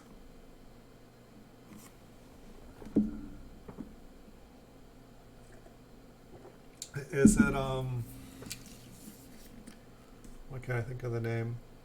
There were a lot of fire damaged coins on eBay in the last couple months. Um, what's what's the person listing it? Maybe you're not looking at it. Um, but yeah, there's a lot, and I feel like they were honest. Yeah, Hollenbeck. They've been the ones doing it, and they're straight up about it. And every single listing that I've seen, the fire damage ones, they say that it comes from a state that had fire damage. And some of them, you can tell better than others that it's been fire damaged. You can see like kind of the yellowing on the slab on the better looking slabs. But some of the slabs, it's like the coins have just melted right into the rings, and it's bad.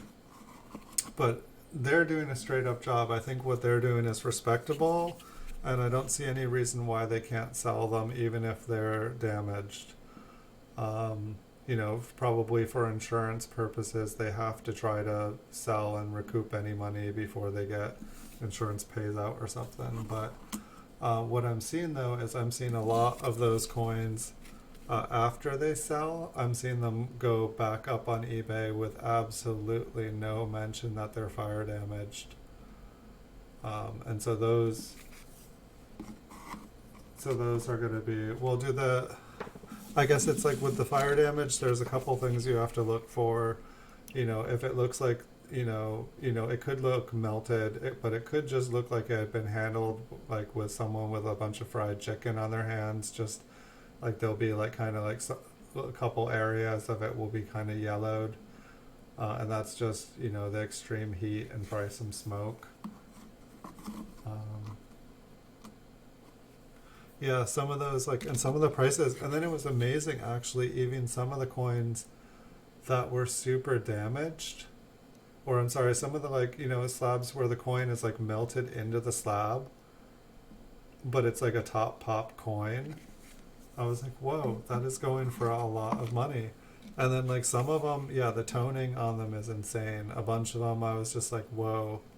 And it'll be like, half the coin will be like some bright vivid coin color, and then half the coin will be like embedded in the slab, and it'll be like totally normal looking. You can still see it through it.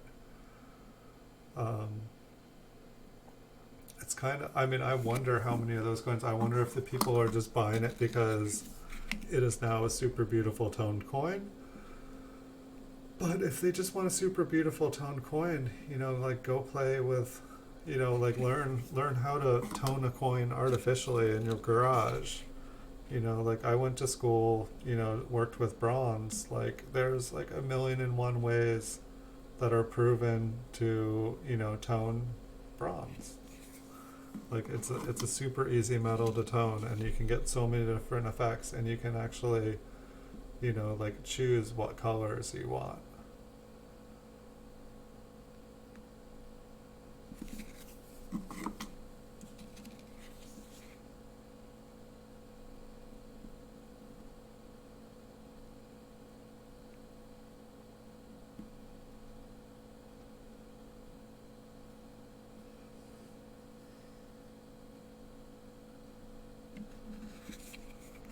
See this one from a different angle.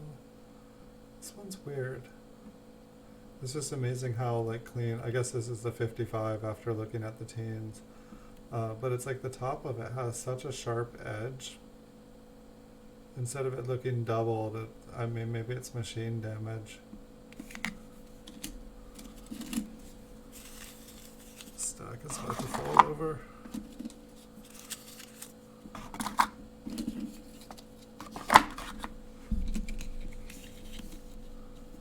I'm thinking I'm gonna start in not too long having some episodes where I'm just just more relaxed, just sitting here flipping coins.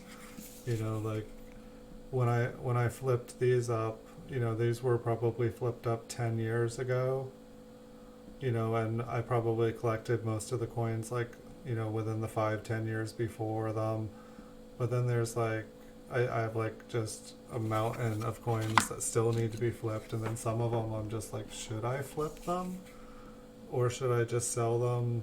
It's, I don't know. Like at one point, I just, I'd put them all in their own little individual, like little bag or something like that, and then like throw them into a canvas bag. But like then I'm like, I don't know if I should leave them in those plastic bags or if those, like, I just don't know what those bags are gonna do to them. It's like part of me almost feels like having the coins just in a roll, even though they're touching another coin, and that could like have unknown. It almost feels like that is the best thing. It's just, it's so weird when it's like they're, whoops. Hold on. I was just putting the coins into the airs. That's not what I was planning to do.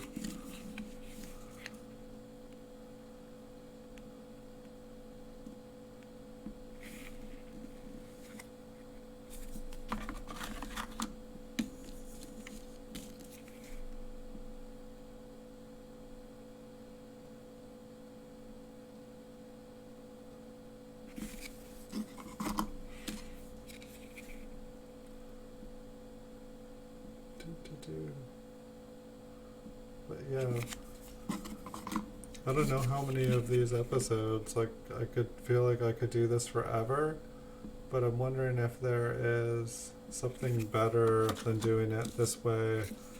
Like if I should, like I was saying, like divide up all, like do an episode where I'm just looking at different woodies or different ones with die chips, just so that I feel like if somebody sees like a show where there's like 100 of the same air, it's cool to see a bunch of different ones, but I feel like people who are serious would learn more by seeing like pretty much every single different kind of air a coin can have, like ones that are all the same, so that's like you're not keep asking the question of what is this, what is this, what is this. Like by the time you see 100 of it, you know what this is. Staples messing with me here.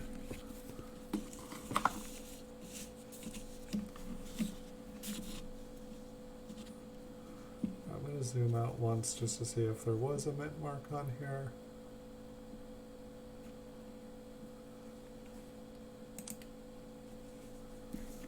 For some reason I felt like I saw one, but I'm not seeing one at all. Well, there is like a chunk of metal missing from there, but this coin is pretty cleaned. Oh, this is the one that had the round spot on the back.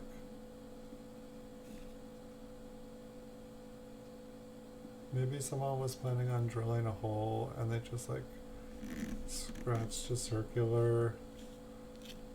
I think that's a scratch.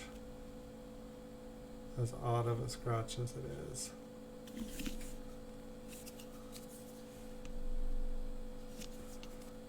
I think that makes more sense.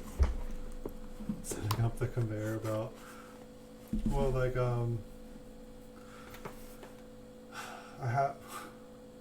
I could do one. I have like the Rydale. It would just be so loud. I could like mute the channel and put some music on. But that was like, I wanted to make a Rydale one, and then I have like a coin counter. I could be like, putting handfuls in the coin counter and then having them drop into the Rydale and then sorting them. I guess if I was doing that, I would probably be going to the bank and get bank boxes, but just with this whole coronavirus thing going on, I don't want to really be touching a bunch of change. I don't want to be touching every single person's change. If I get like a box of stuff that's mixed.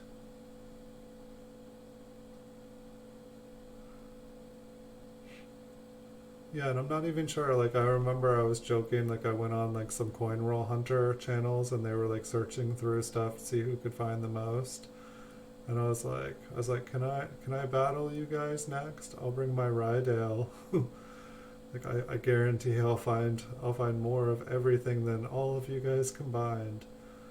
Um, and it's like I feel bad too. It's like say with the Rydale, like I was like filling buckets and like canvas bags with 1979s and 1972s and stuff, and I was just selling like the bulk bags and not even checking them to see if there were double dyes and stuff. Like I really should have been.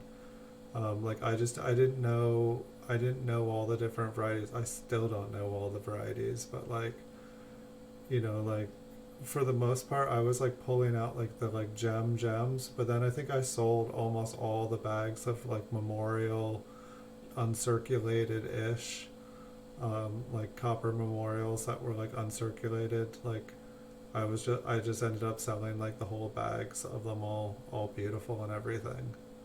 So somebody, if someone actually got to like take the time to go through all the like kind of like cherry picks of it, it was just I had too much, um, and it's like it was too much stuff of what do I do with this?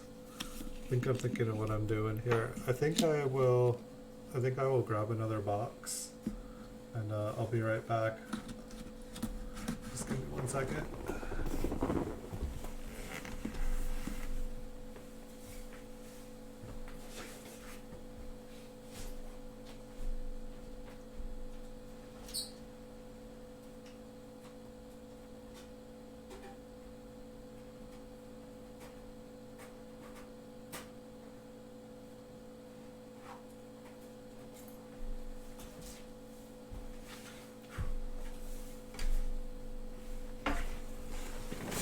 Let's see. I think I started to wipe it off. Yeah, I got most of it off, but it was like the dust. It's like these are like pretty much protected, but I swear dust gets everywhere.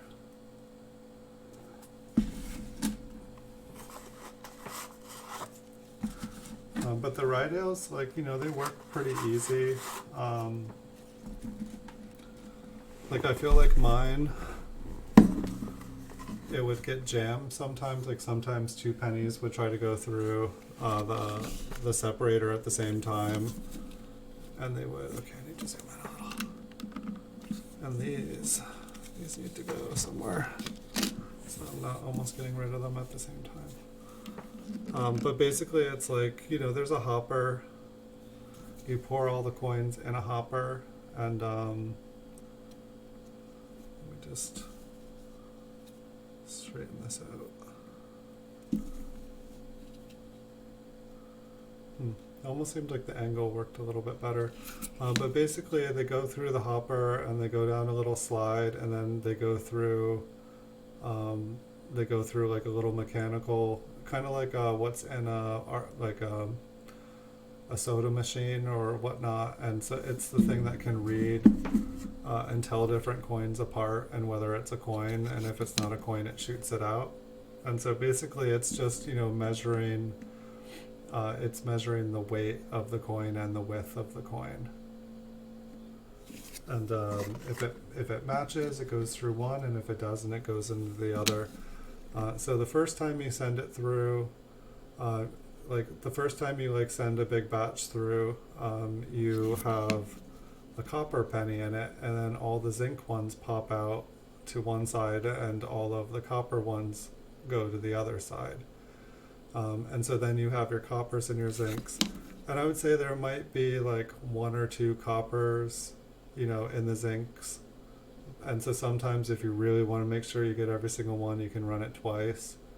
But then you take out the copper coin and you put in like an old weedy or just a slightly worn one, and then you run it again, and it'll pull out all of pretty much all the wheat cents, like 95% of the wheat cents.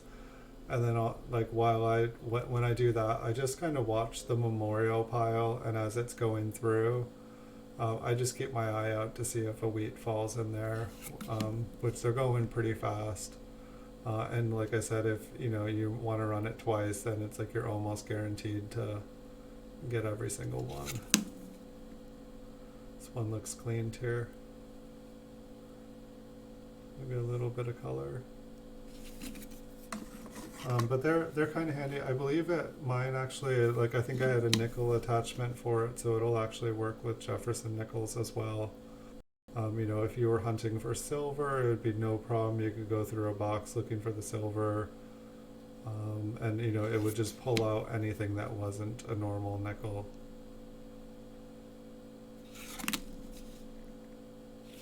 And a dime would fit in it. I've just never tried a dime. I bet the silver dime probably weighs different than the normal ones, but I don't find a lot of silver dimes these days. Seems like you'd be running a whole lot through it just to find one or two.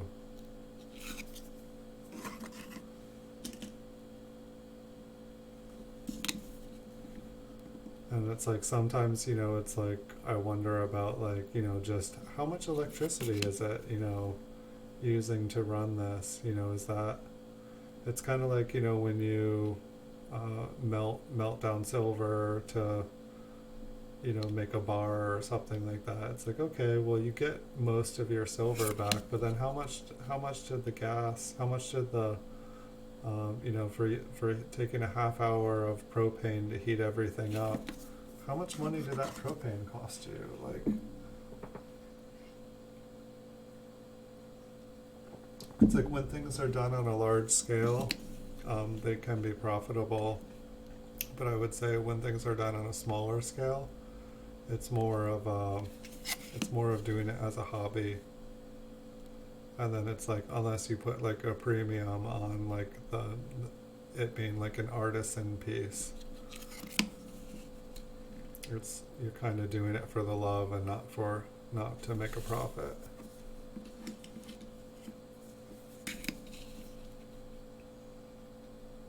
We've got a couple mint marks started.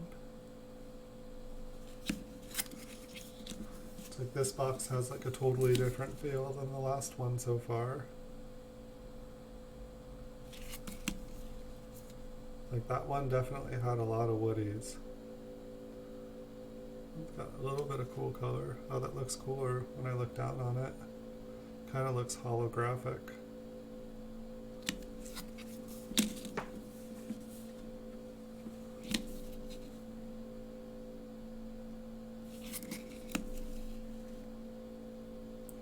Yeah, I think I'll definitely, if I see Serious Sports put any more 1969 S's up, I will definitely bid on the next few. Just and that was actually the thing, like thinking about it for a while. I almost want to say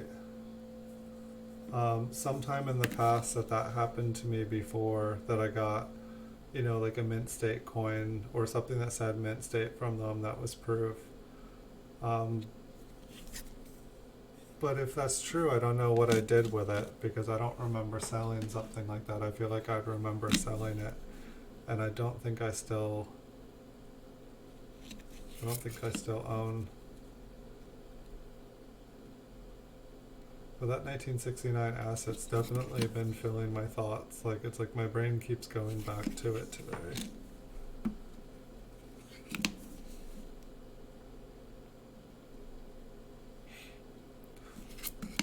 But that one, the one you bought, is definitely going to add to your registries. That is the crazy thing. I know from what it seems like you have a little bit more money to buy exactly what you want. So I think maybe I will just have to settle for number 2 with the registry. Not that I have number 2. I think in like one of my favorite registry sets, I think I'm only, keep losing my focus.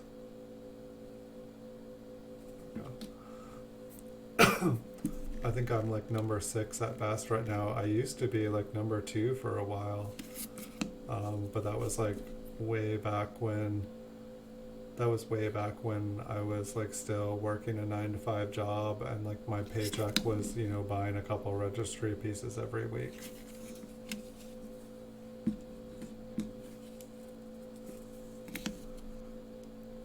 Oh, that's possible. Yeah, I didn't even realize exactly what the tone set was. I thought it was like a tone for like pretty ones, and I didn't realize that it was like, a red brown or a brown. At one point, I just made like any set that I had a coin to, like I had like 1,000 different sets, and it was just like if it would allow me to make the set, I'd make the set, and I was like number one in like 100 different sets. But it's like I would only have like a couple coins in some of the sets, and it was just ridiculous.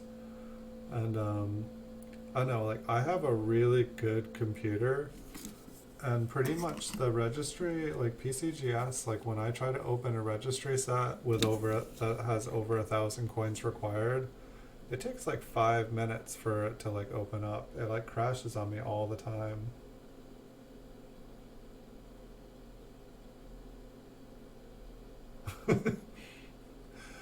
I think about that kind of stuff too, or at least just like I like to think that videos on YouTube are going to be around for a long time, and if people do go back and look, it's like I'm hoping that I do this for like 50, 60 years, and just people will see the evolution of it, or like I don't know, like I've thought about getting funny with things where like, like every single video I do in a day, I change my shirt, like comb my hair a different way, like, save some videos when my like beard is long, and then like, mix everything up so it's just like I'm posting brand new videos all day, every day, but I look different in every different video, like I'm coming from someplace else. Um, like save videos from when I'm older and have them post. I don't know. Like part of me wanted to like put like when I first started this channel, put a bunch of like aging makeup and like dye my hair white and make myself look like I'm 80, and then like slowly start to make myself look younger and younger and younger as the series is going. Just I don't know. Part of me wanted to have a little bit of fun. And then most of me just wants to be myself because it's just if I was trying to be someone I wasn't, I would be spending a lot of time and energy not doing what I want. And I mean, it might be fun. I like making people laugh, and so I'll joke around sometimes, but I'd rather spend my time and energy doing what I love than being something I'm not.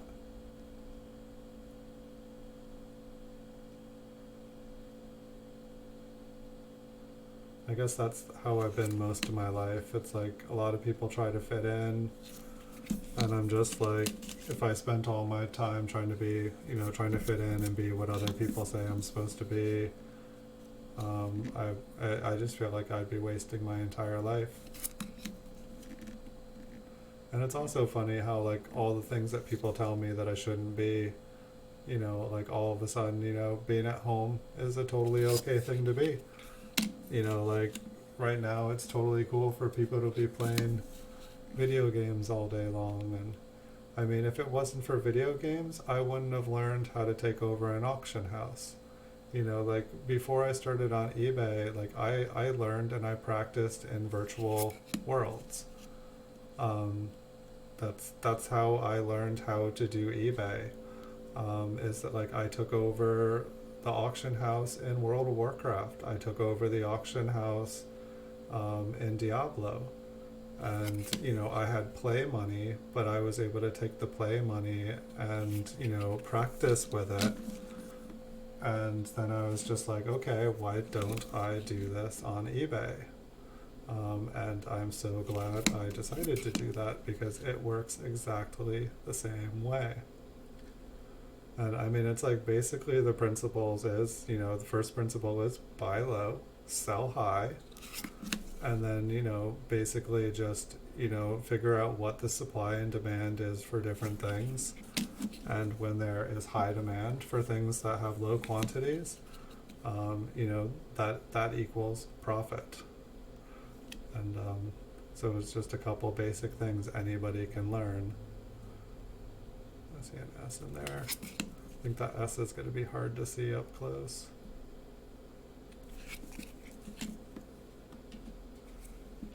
But so I guess for the most part, I treat everything kind of more like a game.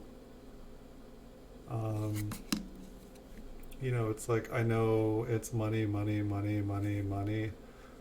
I don't care about money. Like money is like I don't care if I'm rich. I don't care if I'm not. I just want to be able to put food on the table. I want to keep the roof over my head and spend as much time with people that I love. I would much rather, be spending time, sipping some coffee, eating some good food, with people that I love. That's what life is all about for me. I don't spend any money on anything other than coins, and the only reason I spend money on coins is so that I can have time. I mean, I think that's the reason people work, is so that they can have time to spend with the people that they love.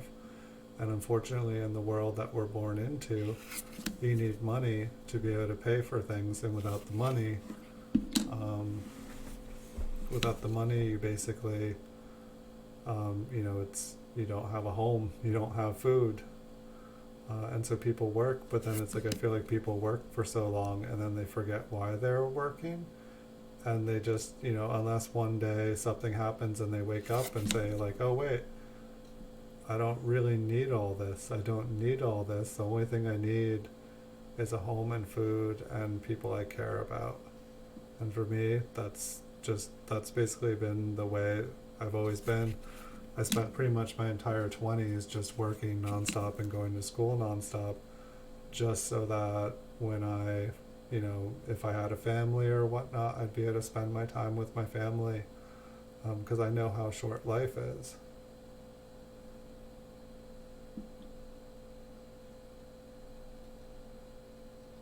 Nice. I think the most I've sold, I think I sold a 2019 W penny for just like 100.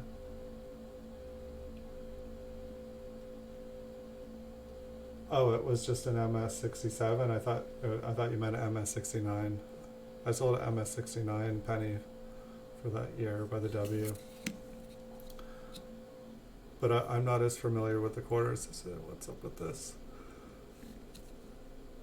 It looks like wavy, like warped. Under the light.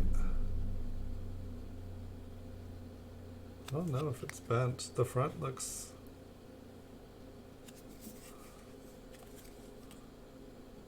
I think it's just like raised up. I mean, it's harder because it's in the flip. It almost looks like it's extra thick right there instead of being bent. I don't really think I've ever seen a penny like that. It makes me want to think it's bent. I mean, maybe the rest of it is thinner.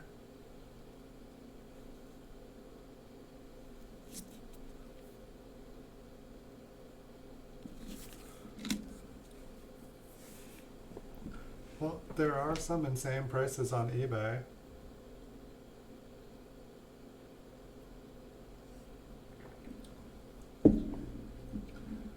Was that mine? I haven't checked since we've been talking. I had one at that price. Hold on, speaking of.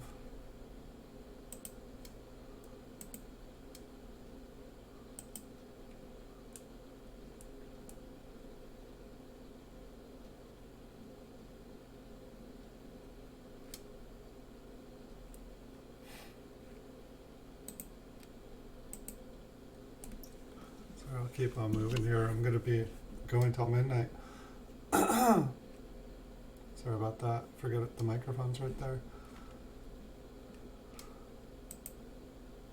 So I just got like a bunch of dealer offered special price on stuff that's actually in my watch list.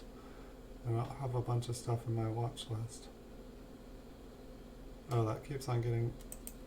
I swear I already got a dealer as offered. I thought they could only do that once. It just got cheaper. It's like eBay's like, come on, buy it. But my watch list is getting pretty tiny. I think there's like only like 20 items on my watch list. It is. It is interesting watching this old stuff, and I highly recommend it. Um, it can be painful sometimes because it'll be like, oh, I was meaning to get that. I mean, that's how my watch list is too. It's just like, you know, sometimes it's like there'll be a bunch of stuff that I'm like, okay, yeah, I'd buy it that price, but I'll put it on my watch list, and then the next time I hit refresh on my watch list, it's like, 3, 4 items gone, but no auctions have ended. So I'll go to see what's sold, and it's just like, oh yeah, I was meaning to buy that. Oh yeah, I was meaning to buy that, and it's like, oh whoops, I really wanted to buy that. And it's always interesting too when you don't even get to the stuff you don't even get to see, even when I'm like watching the stuff all day long.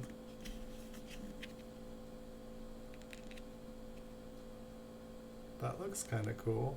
I want to see that up close. It kind of looks like, I mean, it's like the lettering doesn't look damaged by that.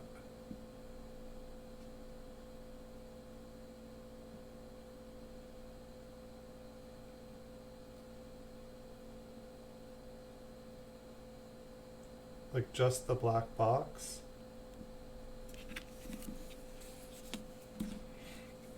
Or is it like a slab? Is it a box or a slab?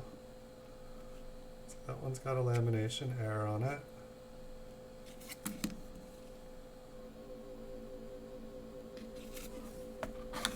I've almost like filled up another box with airs.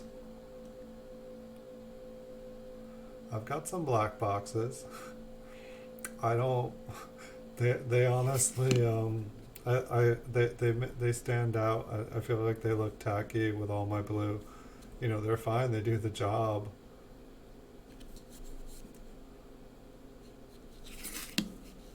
But if someone wants to pay me $100 for it.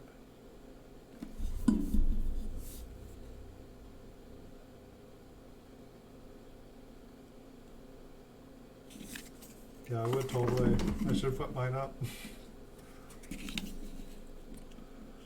It's like I'm not that into whether a box is like the super old.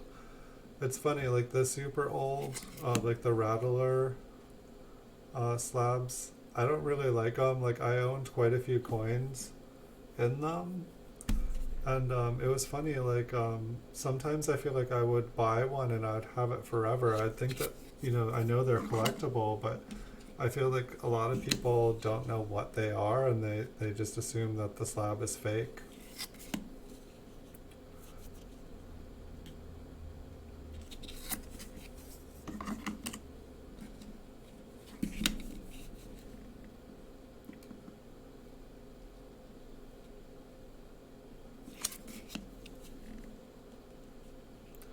I don't know. I do like the ones with the green.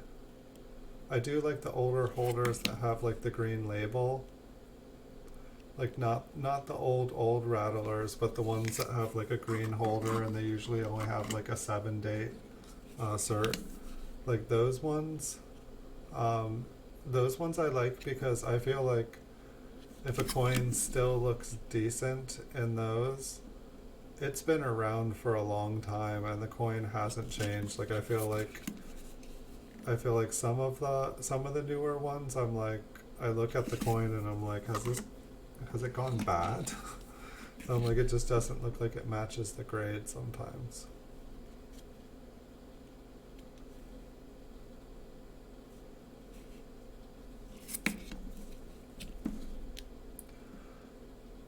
It will be interesting. I mean, it's like funny, like I used to like post tons of stuff to my Facebook account, like not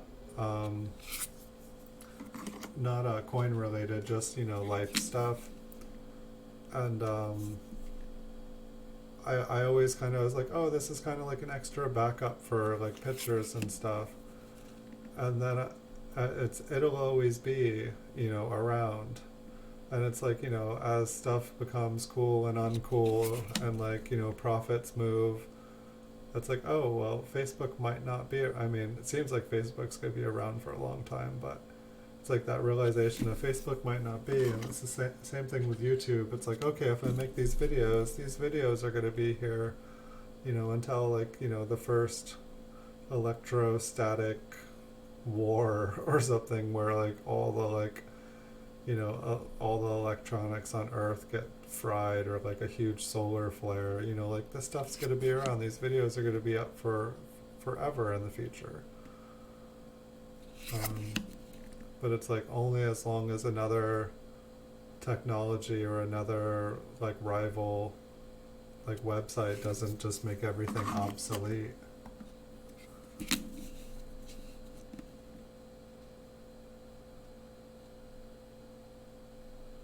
I mean, it's like I'd like to think that everything will be like, when technology moves forward, everything will be backward compatible, where like, all these videos and all these websites and everything will be able to move to the next format. But it's like, how many of us can still use our cassette tapes? How many of us can still use our, CDs? Like my new computer doesn't even have a CD-ROM on it. It's like, like all those like CDs and all those like movies and stuff I used to be able to watch on my computer. It's like, there's no place to do them now. It's like when I went to use my Dino Light, when I went to move it to my new computer, it has like, an installation CD. And I was like, oh, there is no CD, how do I do it? And I tried plugging it in, and Windows did have drivers for it. But I wasn't able to do the zoom in to the double focus point. And it wasn't until I think last week all of a sudden that it just started working again. I think there must have been like a driver update or something on one of the patches when I restarted the computer, because it hadn't been working. I was just like, I could like basically get the date. I think you got to see earlier when I just zoomed in one, and I was like, I remembered it's been a couple of years, but I remembered it zooming in so much better. What's going on? But yeah, it'll definitely be interesting to see in 50 years, like what the future of coin collecting is like. I mean, I feel like I've tried to like take coin collecting farther. That was the intention, with eBay, putting the videos and everything, is that, when I first started on eBay, it was just text descriptions. You had to like pay extra to put a photo in. It was like a penny to like list something with no photo, and it was 2 cents if you wanted to add a photo. And so, it actually, and then, now they have like 12 free listings, but before you had to pay. That's kind of cool one. Some black stuff on it. Just makes the bright stuff stand out more, right? Maybe some liquid nitrogen and that would pop off.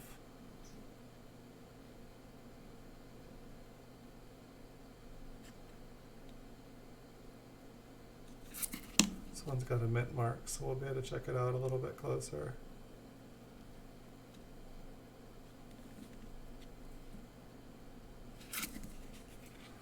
Who knows? Maybe you and me will find out that those the mint state 68 coins, that they're real, and we'll both be super psyched here.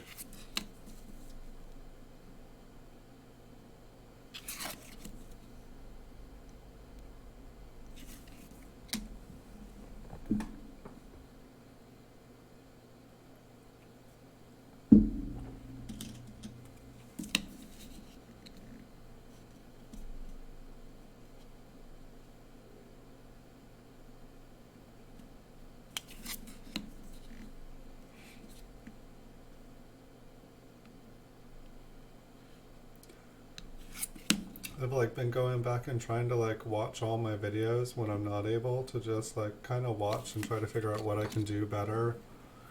I'm also trying to like figure out a new scavenger hunt, and I'm just like, I've been watching for a couple of days trying to like pick out different stuff which I could maybe use for a scavenger hunt in the future. I'm just like, oh my god, how many, I have a lot of hours of stuff. Like I still can't believe that I'm not at 4,000 hours. I feel like there's a bunch of different stuff I can't believe that I'm not there yet.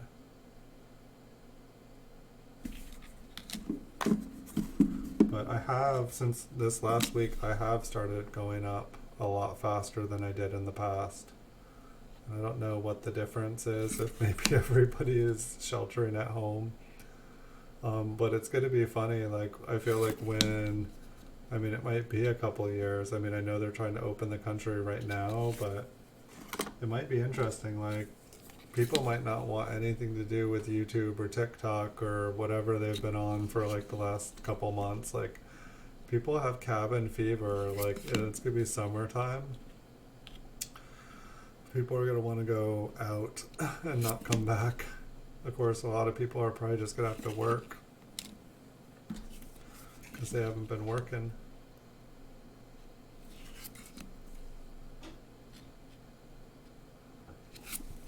I'm wondering if they're gonna do another stimulus.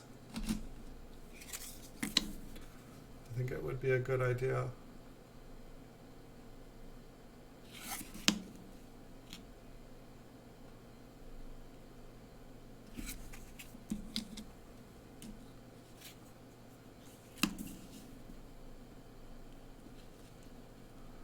This one wants to look so bright. Yeah, that was what it's like with the pictures, and then I was like, I'll add video to my listings, and that'll make things even better. But then I was like, I would really like to get like, one of those virtual, get a scanning thing that I can just put the coin in a little bed and I could make like a virtual coin store where someone can just go and like pick up the coins, hold it in their hands, flip it over in their hands, just be able to see them. It seems like it should be possible.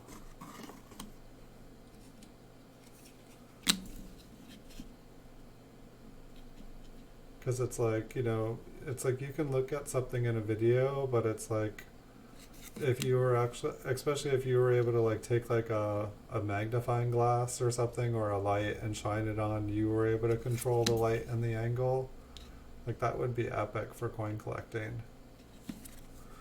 Especially for people like doing like, if it really scanned in deep details, at like, people could just like sit there looking for varieties online.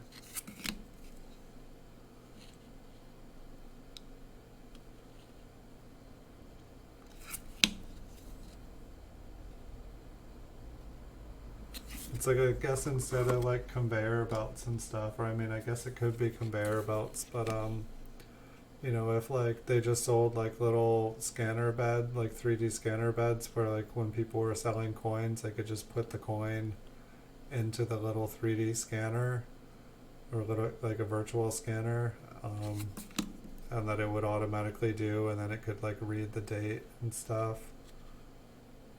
It'd be pretty cool. Looks like it's got a really nice back. There's, I don't know, like it kind of looks like raised metal. Maybe it's damage. Maybe let the front look before I ooh and ah. It's got some scratches. The back was like really flat and clear.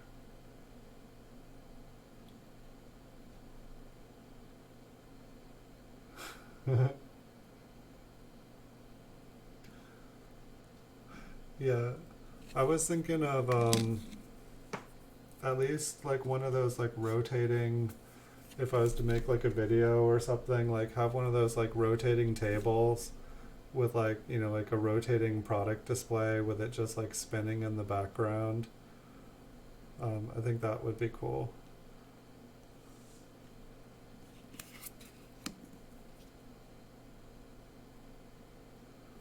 A 1956 with no mint mark, it's not valuable per se.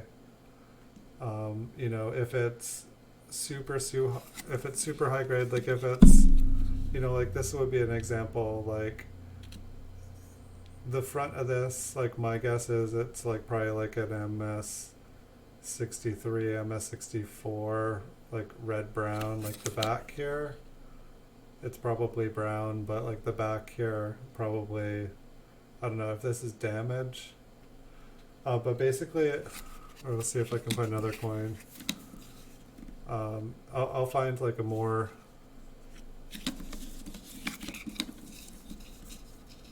if your 1946 looks about like this, or your 1956 looks like about this, it's worth about 3 to 5 cents. You know, like if it looks worse than this one I'm looking at later because it has like a weird, almost like it got struck with something else. You know, if it looks like about this is probably about AU 58 or something. I don't know. It's got some original luster. You know, it might be worth like 50 cents or something. But being a 1940 or 1956, sorry, it's not gonna put, if it's, you know, beautiful and been graded, and you know what the grade is. A 1956 can be, it can have some value to it. Like I assume it's just like a 1956. It's just, you know, you can hold it in your palm. It's not in a slab.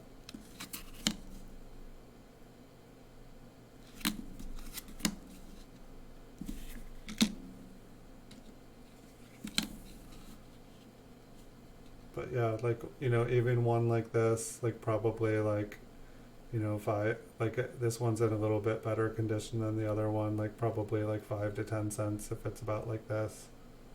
50/60 is probably about the same.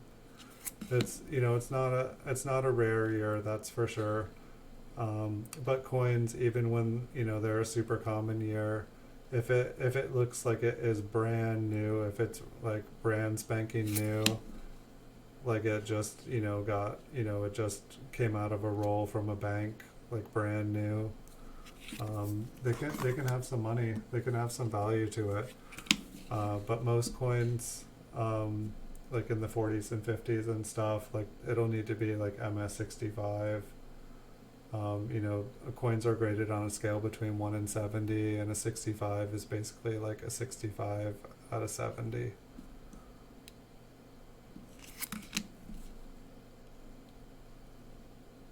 This one's got some weird colors, it's kind of pastel.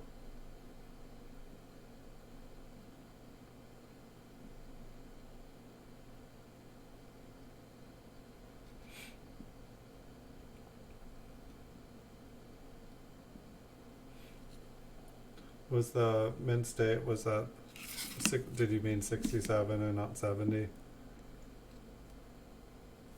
Like it's like, I feel like if I saw like a mint state 70, 1950, 60, I'd pay $2.50 for it, but I'm not even sure if there is a mint state 70. And this one looks like it's been cleaned here. You know, oftentimes, like if you have an older coin like this, Zach, and all of a sudden there's a big bright spot on it like this, but you can see lots of wear and scratches and stuff. It's just the coin's been cleaned. You know, it looks like there is some original luster. The red in between the letters, it kind of hides there. It's the last place for it to get worn off the coin. But the natural red color can get worn off just by touching it with your fingers.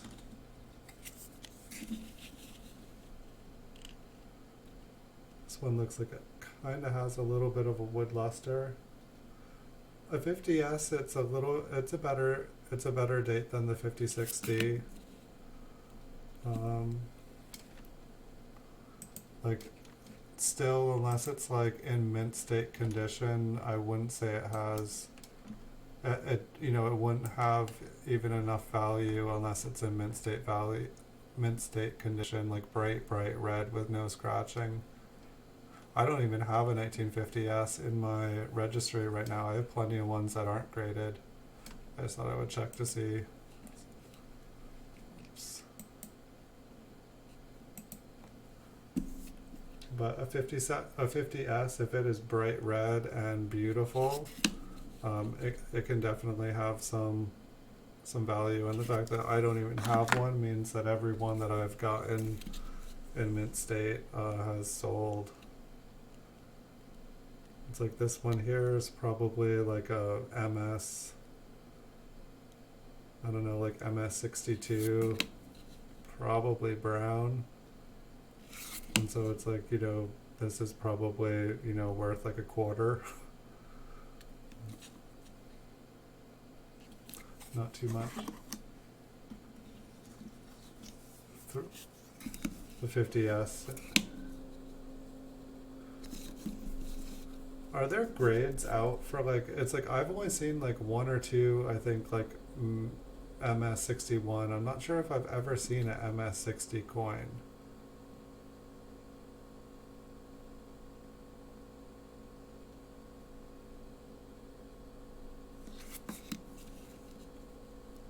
I guess I know I need to pick up a 1950S now.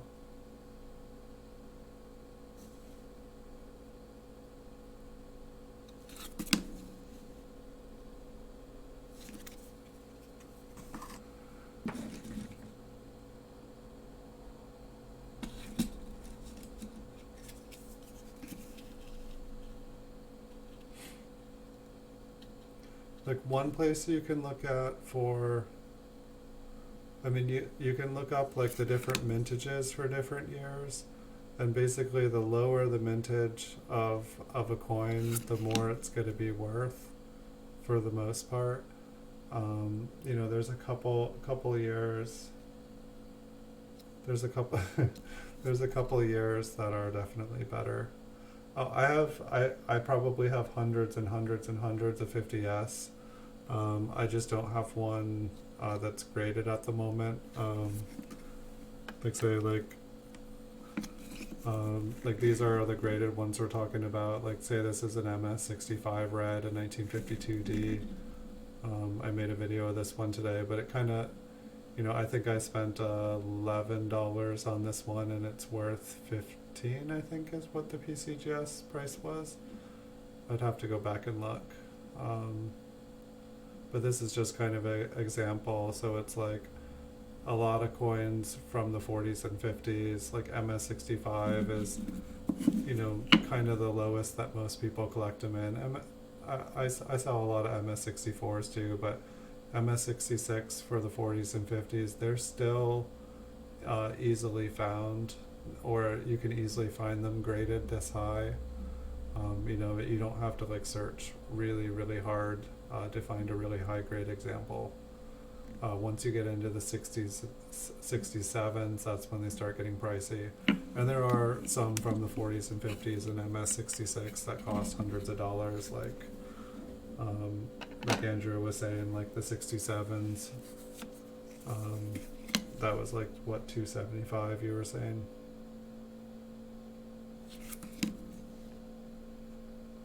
It's like pennies seem really simple, but they're not. And it's just amazing. It's like I've been staring at pennies for 35 years plus, and I'm still learning more and more about them every day.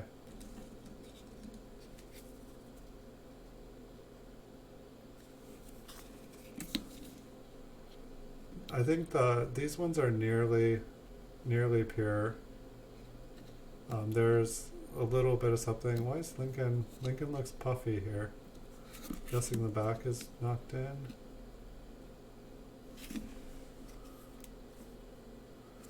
Okay, this one, I don't know what this is. It's definitely knocked in, but it's like a weird, maybe it's like fire damage. I know it's like warped, but it doesn't seem bent. I mean, maybe someone was messing with it.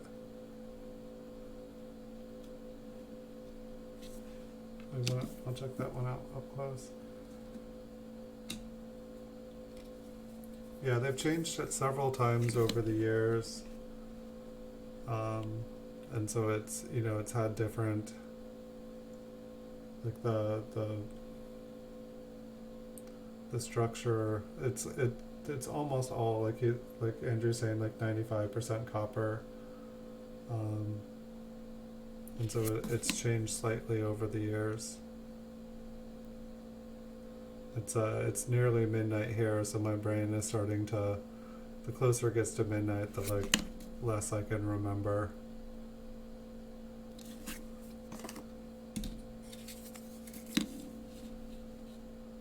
Can still stare at pennies pretty easily, but my brain just starts to go the closer it gets.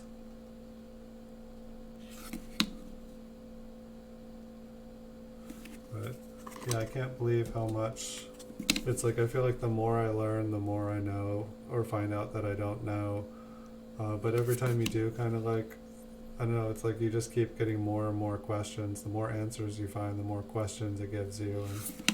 But it does feel good when you finally like figure out the answers, and asking questions is good.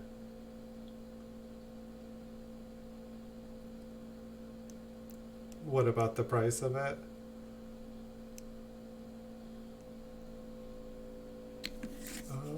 I don't know off the top of my head.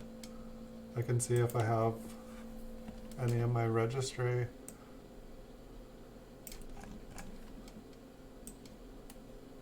I know I have some holes in my Indian heads right now.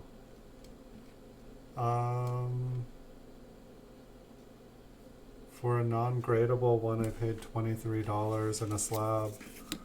I'm not able, isn't that, I can take a look at a picture of it.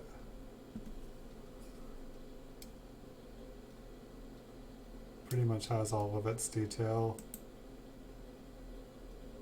It just looks kind of smooth with all of it. It looks like it was clean. So $23 I spent on one that has all of its details, but like the planes just look like it's like been very, very, very cleaned. Oh, I'm sorry, you were asking. Yeah, see, this is why I should definitely stream earlier. Thank you, Andrew, for fielding these questions right now, because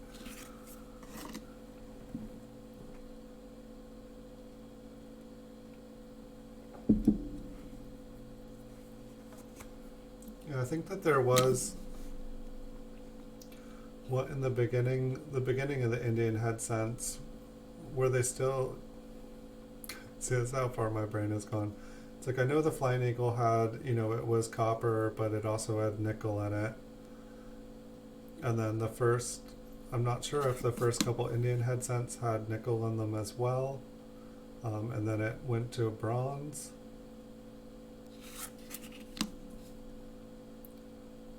It's just funny because it's things that I should just know off the top of my head. But it's funny how like late at night, the things that should just be on the top of my head are very, very far away sometimes. Wow, this one, I gotta know if this one is just a really bright brown, but it's like you can see all the wear. You can see the wear on the cheek and the chin and the coat and the shoulder and the top of his head. I don't know, I always thought these ones looked cool. It's just like, you know, it's like a brown coin, but then like when you turn them, like the fields turn blue.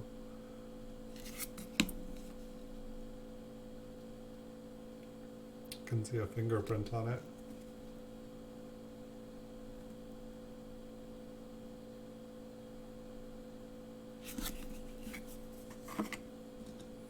You can see a fingerprint on this one too.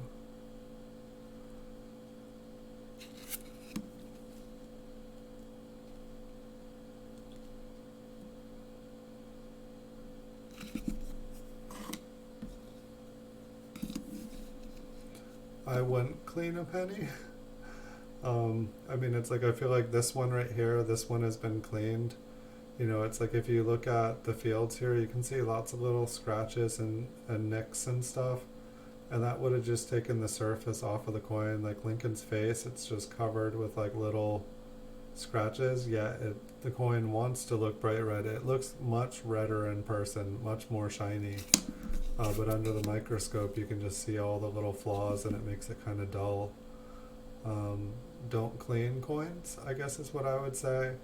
I have been, you know, watching like shows where like professionals are cleaning coins, and it can be done, but you want to know exactly what you are doing, or you are just killing the coin. like for the most part, cleaning a coin just is destroying it. So this one's kind of cool. It like has a lamination error running through it, like, and then the top half up here kind of looks like it's a woody, kind of has a wood grain pattern. It seems like the lamination errors sometimes seem to just run, you know, when you have an improper metal alloy, it seems like the lamination errors just seem to go hand in hand with them.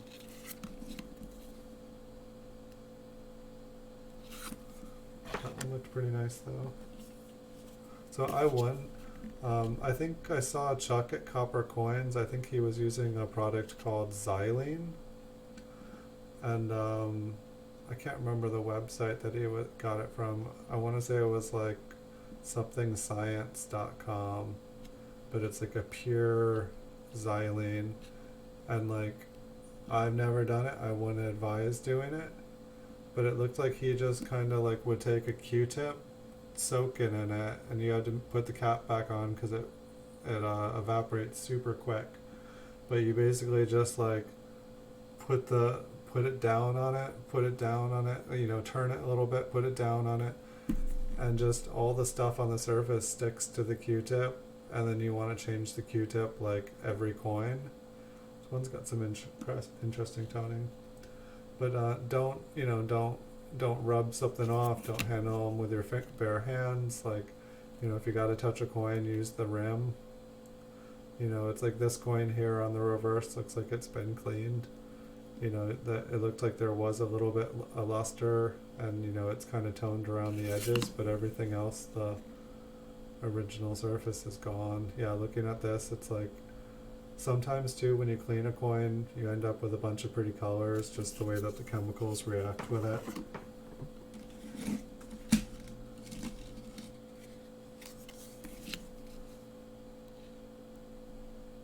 And I mean, it's like there's what I would call restoration, which is something like a professional who knows exactly what they're doing. And there's a time to restore a coin, and there's a time not to restore a coin. Like, there's reasons to try to preserve certain coins, but for the most part, you know, once you clean a coin, there's no way going back. It's going to cause damage, you know, and so sometimes causing a little bit of damage can save a coin from getting like destroyed, like if it's super rare, or they can stop the damage from getting worse.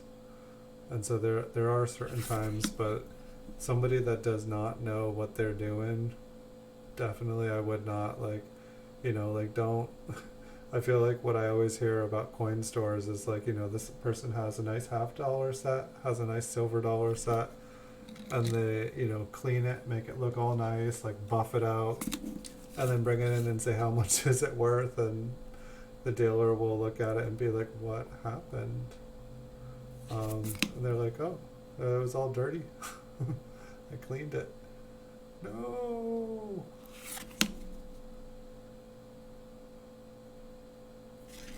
And it's like, you can't blame people.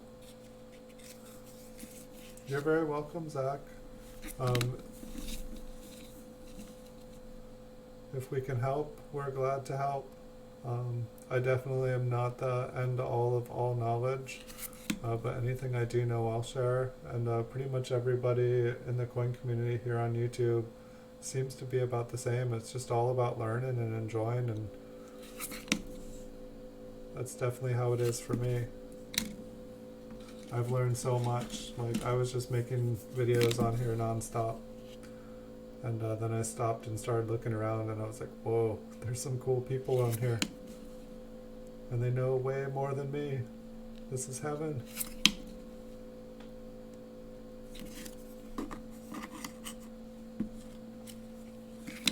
So I'll work on getting some conveyor belts, Andrew, for the next stream. I'll have to figure it out. The tea maybe has a little die chip. I feel like I see a lot of die chips on those teas.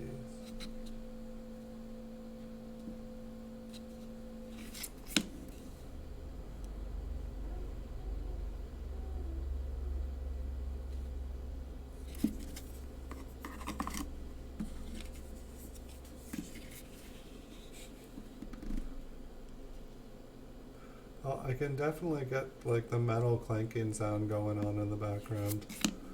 That would not be hard.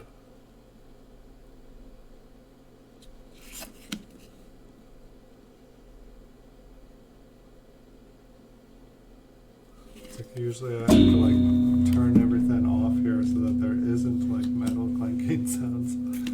But if people want metal clanking sound, we can do that. That sounds fun. It's like these 1955s with the super worn 55s with the super worn dies.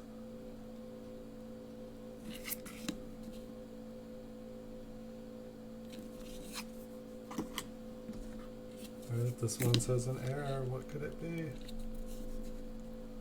Oh, whatever that was came off like chocolate. Maybe a poor man. Oh, the L seems to be squished up pretty good there.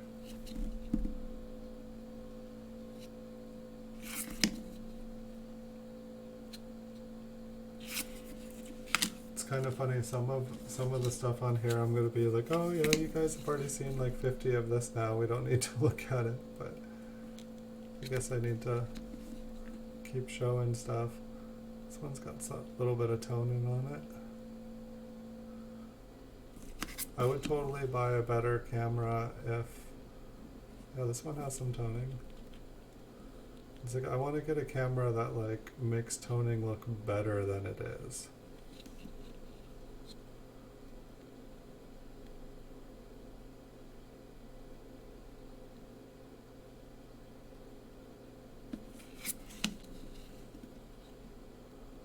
This one like so almost is a gradable coin. I mean, it's probably... See, this is like one thing I want to figure out. Like, so this coin obviously has wear on it. Yet, like, the fields still look like a bright mint state coin. Or it's like a BU fields with like, you know, higher fields that have wear. And so I just never, I don't know like what it does to the coin. Is it AU? Or is it BU? Is it a damaged BU?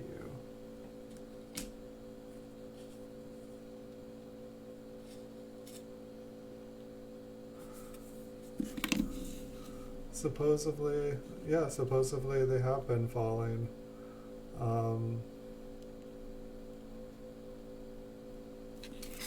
don't know. Well, I mean, it's an interesting thing. Like, say, like you take like the top pops or like, you know, PCGS graded coins.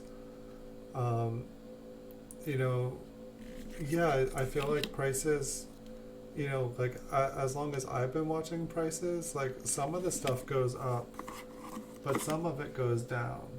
I'm almost done with this, but try to take that thought. I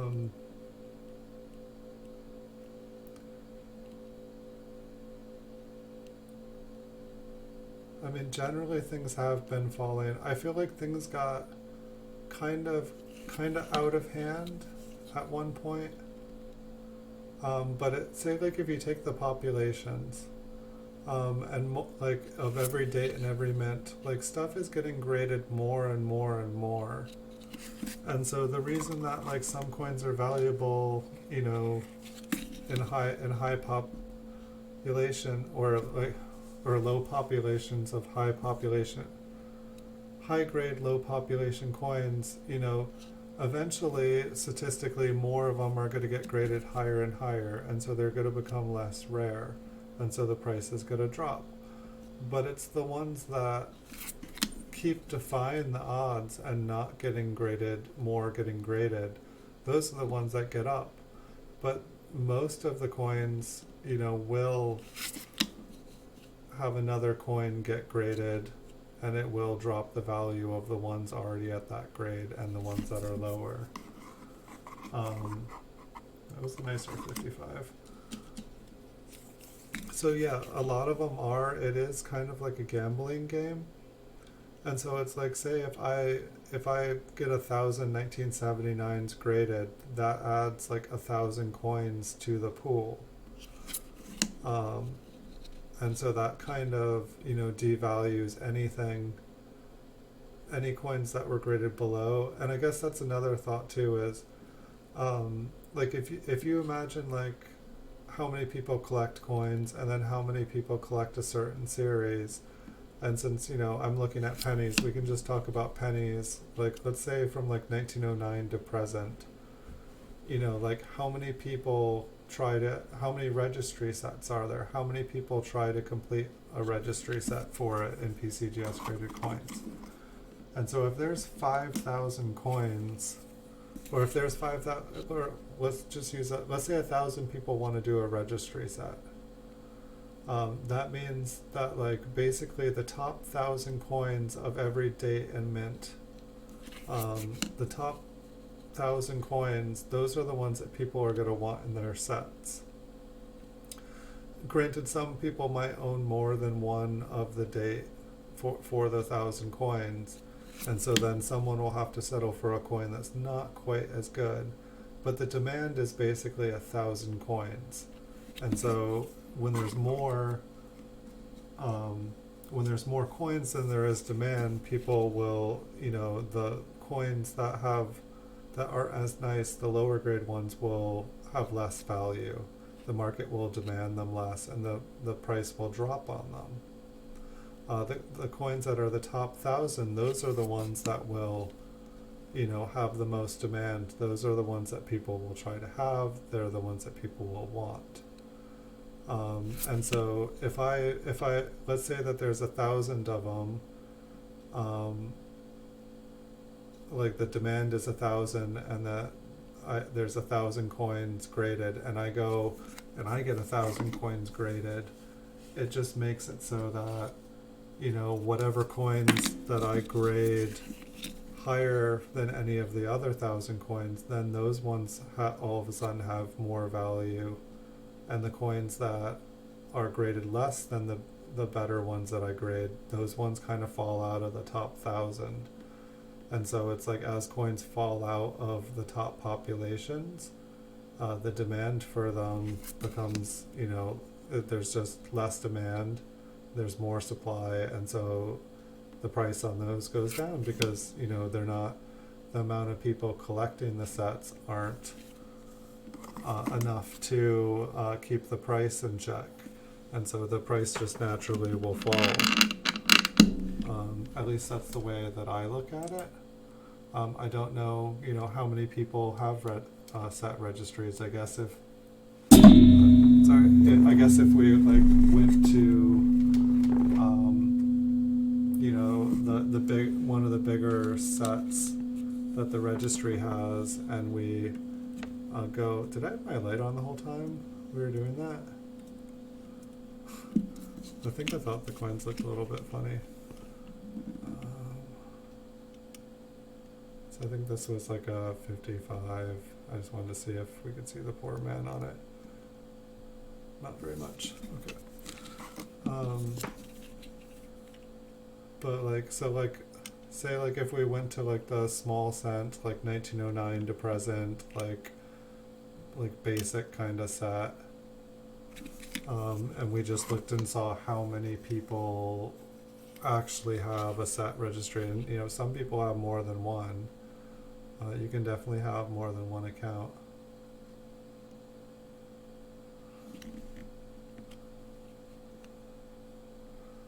But then it's like, I feel like for a lot of coins, 5,000 coins is about the maximum a certain date and mint will have been graded, like how many submissions there will be for it. What was going on with this one? Oh, this was the one that was bent out. I think I just wanted to see if I could see any like clear. We'll zoom in all the way.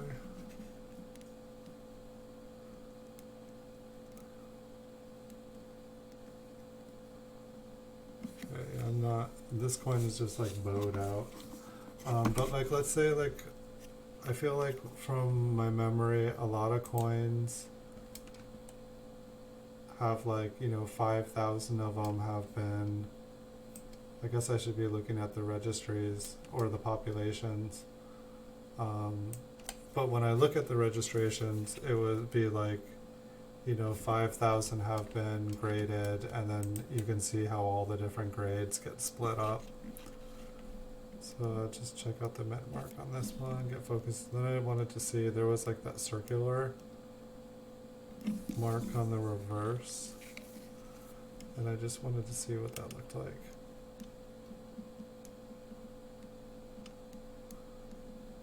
If we can find it.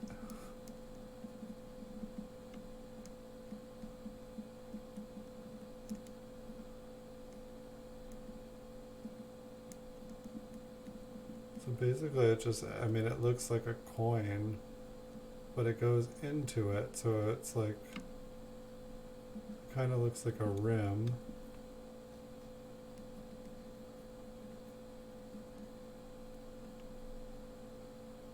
But at the same time, it looks like it happened. It's almost like a planchet got, I don't know. Like it's like, if you have two coins on top of each other and you hammer them together, the like rim is going to push into the other one. But it's like, it's almost like that happened to the coin and then it was struck. So it was like the blank planchet was like squished against another coin and then it was squished on top of it. I don't know if we'll see, I think that we'll see, I feel like things have gradually increased in most areas. I definitely would not be buying as many coins as I'm buying if I just thought everything was going to keep falling.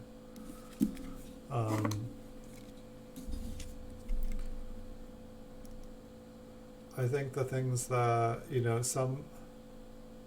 I don't know, it's like, why do the auctions keep going up higher? Why are there, higher and higher auctions?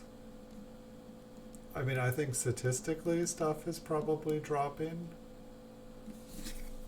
Like if you add everything together. I think that I don't know, in one part of me feels like there's less collectors than there were. I feel like there used to be more collectors. I feel like the things have been changing. Like last fall, it felt like I had never seen so much interest in the world in coin collecting. It seemed like the Great American Coin Hunt or whatever, like maybe it was just the time I came around on YouTube. But it seemed like all of a sudden it was like everybody was on YouTube. Like people that knew nothing about coins were talking about coins, like having shows about coins.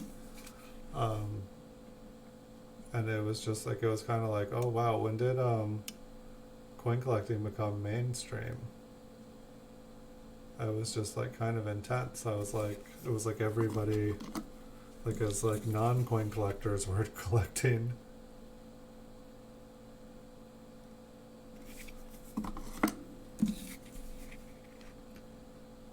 But like I feel like the Great American Coin Hunt definitely, I definitely feel like a lot of people started collecting, getting interested. And I think this whole pandemic thing has like kind of slowed it down. Like I don't think there's going to be one this year. I feel like it kind of like canceled out the momentum that had kind of started to generate, which is kind of sad. Because it really seemed like it was bringing a lot of new people to the hobby. That's a funny looking mess. We will see though. Let's maybe this one was super worn anyway.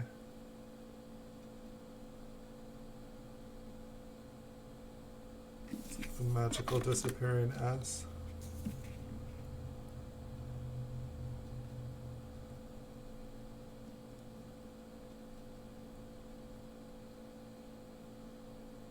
I don't know. I think that things will go up and down. I feel like markets go up and down. The coin market, I see it going up and down. Maybe statistically it's coming down farther, like it's going up and then it's going down. I mean, one thing that always strikes me as odd is how you can buy like these ancient and really old coins for like really cheap. Like, you know, like to me it seems like a Roman coin or something like that should be like they should all be like priceless artifacts. Yet, like, you know, all the copper ones and stuff, that's like there's there's so many. But I guess it seems like the silver ones are worth quite a bit.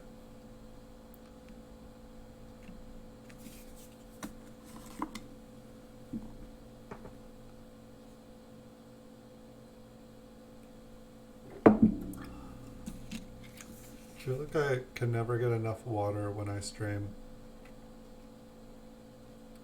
I think it's just because I don't normally talk nearly as much. I'm usually pretty quiet. But I definitely see the market go up and down. That's why I don't price my coins to be the cheapest on the market, is because like there'll be huge upticks. It just, you know, for any coin, if there's an article written about that coin, all of a sudden it gets like a big, you know, like any marketing that's done, like bigger companies, they'll buy up tons of coins. Then they'll, you know, put a TV special about that coin, and all of a sudden everybody that watched that will all of a sudden have interest in it and they'll want one. And I don't know, it's interesting how marketing works. It's like things can be rare and valuable, but if no one knows anything about them, like they don't they don't have any value in a sense. They can be rare and valuable, but like you can't sell them. I know it sounds kind of weird, but it's like if you put it into the media and put the idea in people's heads, all of a sudden they'll have the idea that, oh, that's rare and valuable, I should go and buy it, I should invest in it, I should collect that, I should do that. It's, you know, it's one of the interesting things about our country, about our culture. Holy S's. Is that supposed to be a mint mark?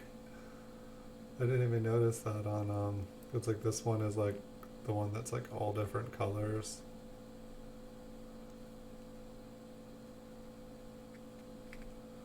Let's take a look at that mint mark again. I'd say it's an S.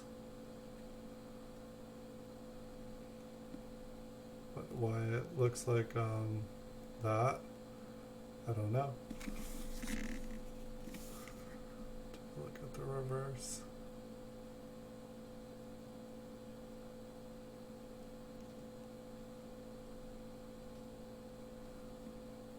It's always interesting, just I feel like the toning can be distracting, like, you know, it's like you can see all the little bits of damage and stuff on this, but when I look at it from far away, I don't even notice any of that, because I'm just looking at all the colors like, oh, look at the pretty colors. So this one, 1946. Is that right? Yeah. Just a really, really weak. Well, let's hope we see a huge uptick within our lifetime. I don't know. I feel like there's going to be a big uptick in the price of MS67 red 1969 S Lincoln Memorial cents. Now that we've confirmed, I mean, I'm pretty darn sure. Maybe I will take a picture and like send it to Chuck at Copper Coins. I'll send it into his show, and we'll get that coin some publicity. Because those two coins, they look like they are a proof coin. And I know that there are some weird coins, you know, like, I mean, say like if you take a 1965 through 1967, some of the higher grade ones of those look like kind of proofish, you know, and that's why once you get up to a certain grade with the special or with the business strike, they start to mistake it with the special, the SMS coins. And it's like those ones aren't proof, but they're not business strike. But it's like if you try to get a business strike graded above like MS65, it's gonna come back as an SMS. Even though it's like PCGS should be able to tell the difference between a business strike and a special mint set coin, it's like there should be differences that are, you know, easily to tell. But like, you know, when I look at like 50 special mint set coins, like they look proofish to me, kind of like they look different. But I don't know, maybe the person grading was looking at like a bunch of like special mint set coins. Like maybe it was like a weird mix. That one looks kind of interesting. I don't know, I can't quite tell if there's like damage there, but it kind of looks like a split serif at the top and like split mids. And then like the bottom's gone. We'll flip it around, check it on a different angle. Maybe that's just damage going straight through it.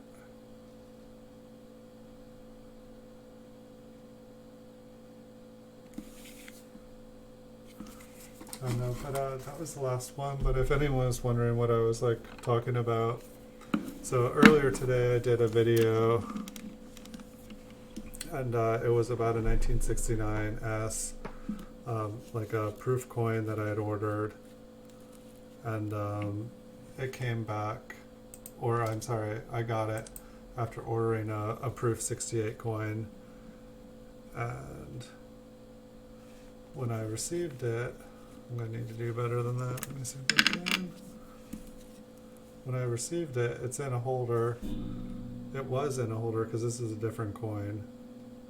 I opened this one today, and it's just like the other one. So basically, I did a video. If you guys want to see it, but this one is a different coin than the video I did earlier. But it's been graded by PCGS as MS68 red, which there's only 4 graded that high. And so earlier today I mailed off same coin except for its cert number was 554, and so this is 552, and I'm pretty sure, to me, like, you know, business strike coins, you don't get like Lincoln disappearing in the fields like that. Like, it looks like a proof coin to me. If this is like the most beautiful mint state coin with like proof like surfaces that I've ever seen, then wow, they did a really good job. But so there's a population of 4 for this grade by when I enter this cert number in, it comes up just right. However, one's never sold, and so my theory is that now that I've held 2 of the slabbed coins that were graded mint state 68 red, is that there isn't actually a mint state 68 red. You want to start a 1936 Mafia? Well, we just started a 1969 S Mafia. Like, we now are, Andrew, you and me, because you bought the other one. There's 2 other people that have a 1969 S Lincoln Memorial Cent graded MS68 red. You know, but there are no real ones. This is a proof one. It's a mistake. Did you just buy out all the 1936s, Andrew?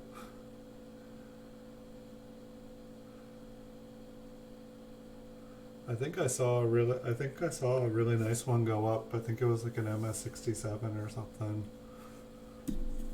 That was a couple days ago. I figured if you wanted it, I'm not sure what the prices are supposed to be on them. I figured you would have already bought it. But we'll get the other 2 1969 S's in this grade, and then we'll figure it out. I don't know. It's like it's so weird because like I did go back and look at my business strike. I only had one or two business strike ones, and they were kind of shinier than a normal memorial set. That's how eBay works. That's how the coin market works. Is you buy out all the inventory of a certain year, and then all of a sudden you get to pay. And you know, if someone wants to fill their set and they have enough money, then they get to have a set. If they don't, well, then they should have come up with the idea first. I think that's how it works anyway. That's how eBay works anyway. But so, what a crazy day! Like, I went to bed thinking, gosh, I think I just sold a possible $5,000 coin for $40. You know, I'm pretty sure it's a proof coin, but what if it was a business strike coin? And then I get another one, just like it. So this is pretty crazy. I don't know what to think. Does any part of you think, Andrew, that it could be a business strike? I mean, like, I've you know, I looked at the other one like 100 times before, and I was like, no, it's a proof coin. And the weird thing is, on the other side, I've never seen a mint state 68 1969S. So for all I know, they look totally different than a normal mint state coin.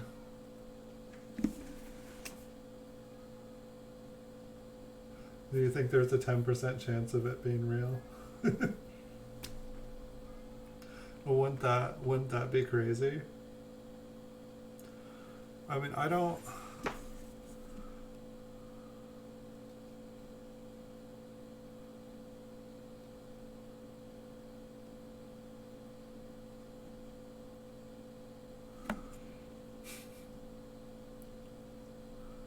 I mean, like, wouldn't it have to be like proof, like fields or something? Like, have you ever seen a business strike coin that, like, you know, like has it that looks like that?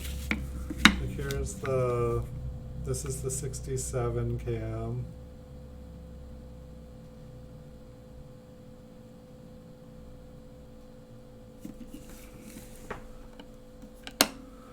Here's the 68 cam. Or no, this is just a 68.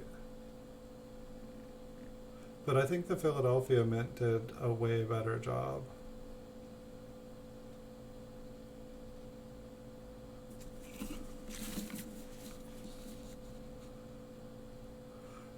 Oh, that is interesting.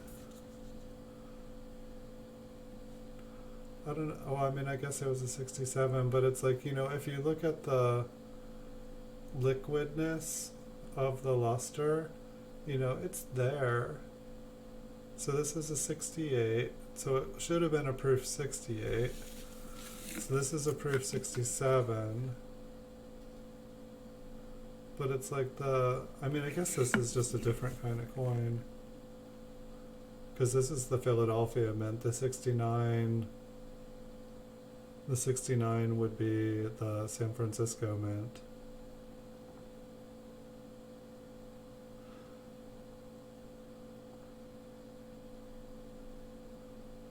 I mean, it is interesting, like, just the way this sparkles.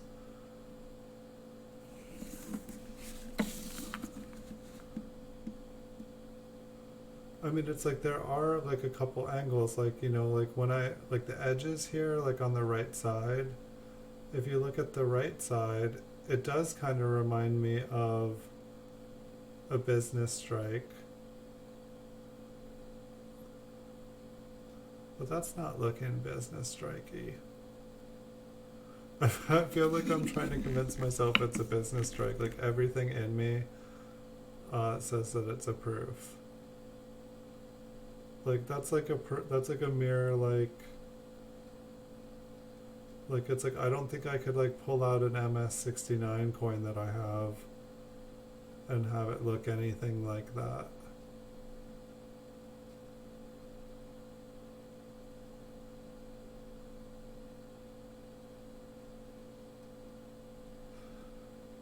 I think I sold all my Lincoln proof likes. but it's like they don't,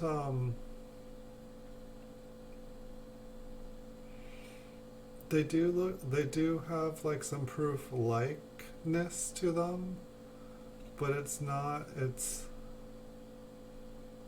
weird. And I feel like I've only seen like very modern proof like, and I don't know if they were supposed to be, or if they were just struck so well. I think they are 2019. I can see if I still have one. I think they all sold. I don't know if you have to like get it like specially.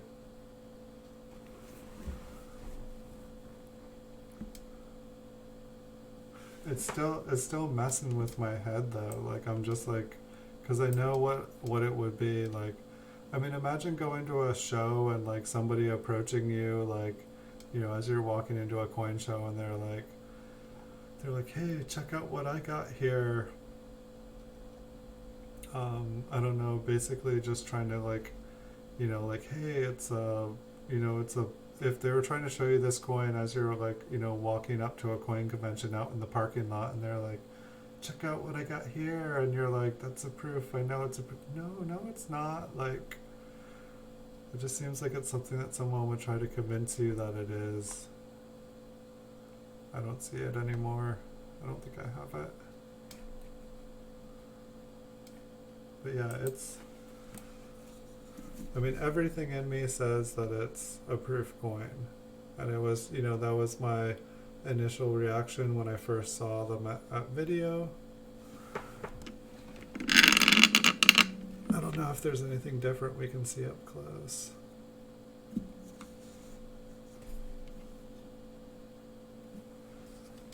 I guess when I shine my light on proof coins, I go nuts.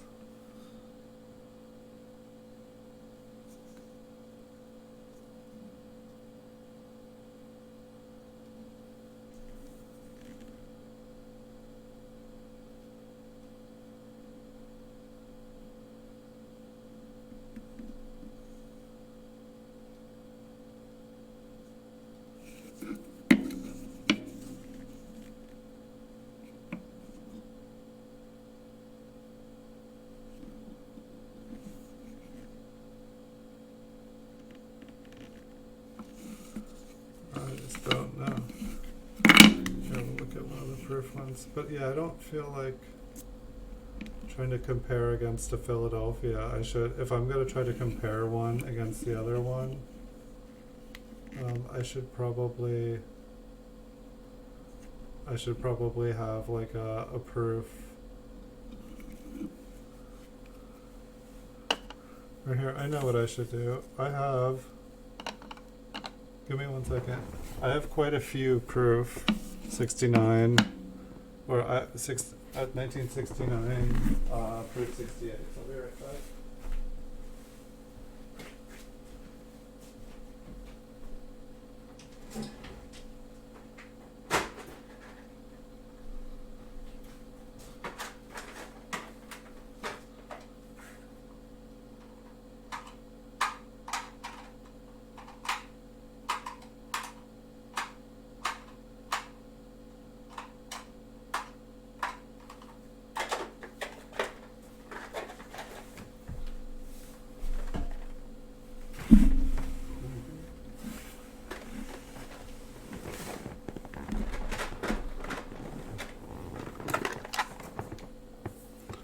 Well, that should be her.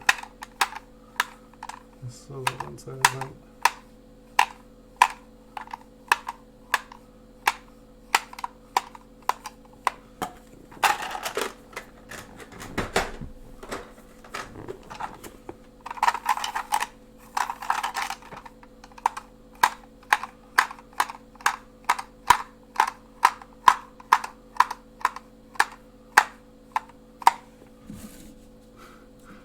At least give you guys something to stare at, I'm sorry.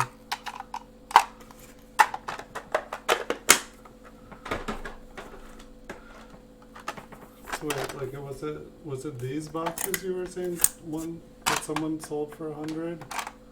Or is it like look different?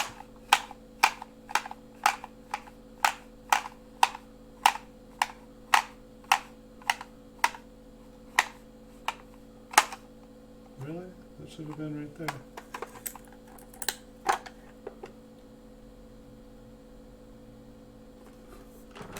Let me try this one more time.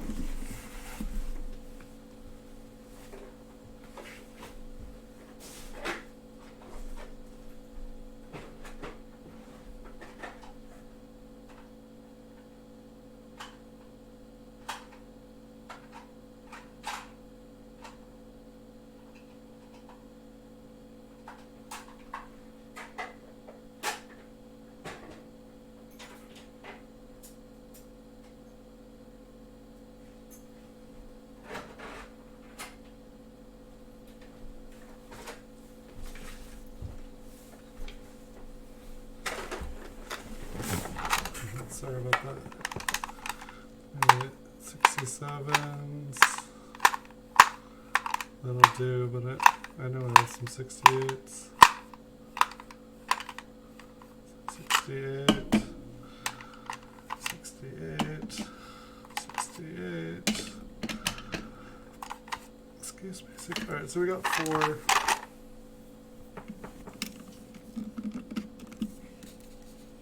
Awful light off. Sorry, guys.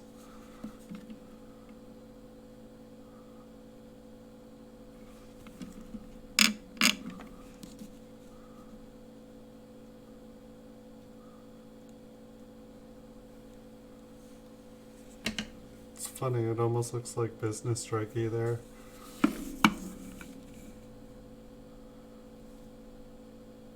All right. So this is, graded proof 68 red.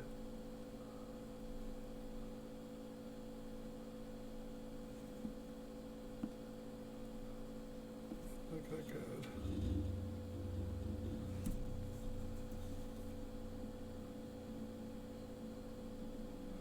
No, this one almost has like a business strikey. It seems less proof. I think maybe if I'm dead on a little bit more,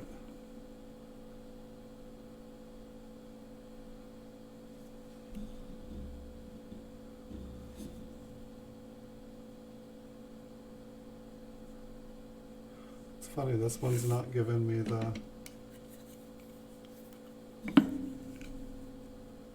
rim of the 69.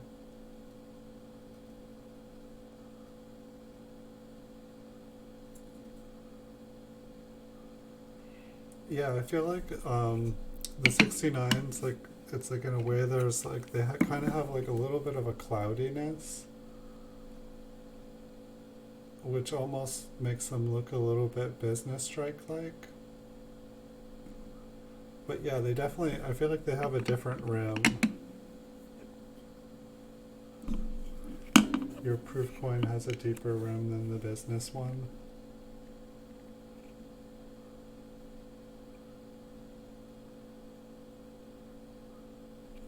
Alright, so we'll go back to the mint. This is the one in question.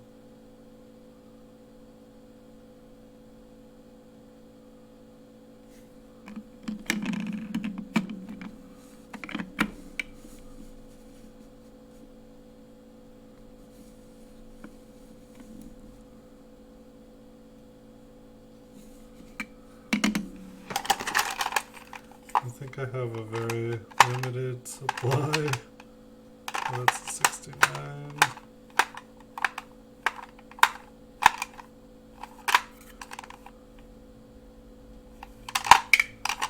Yeah, it's like not even fair to compare.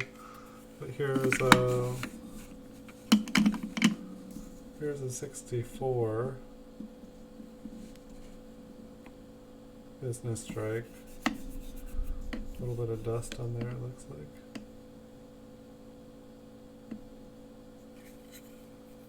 So I feel like the rim is a little rounder on that one at least. This one is a 65.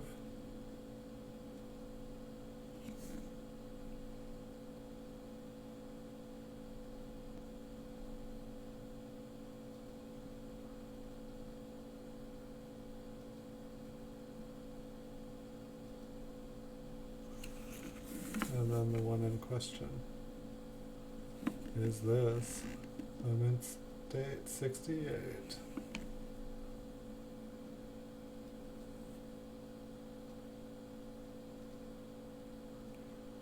I mean, it is a very nice. Like I feel like the other one, the one you got was a little. It had some toning on it, like down around here. There was like some color, and on the reverse there was some color.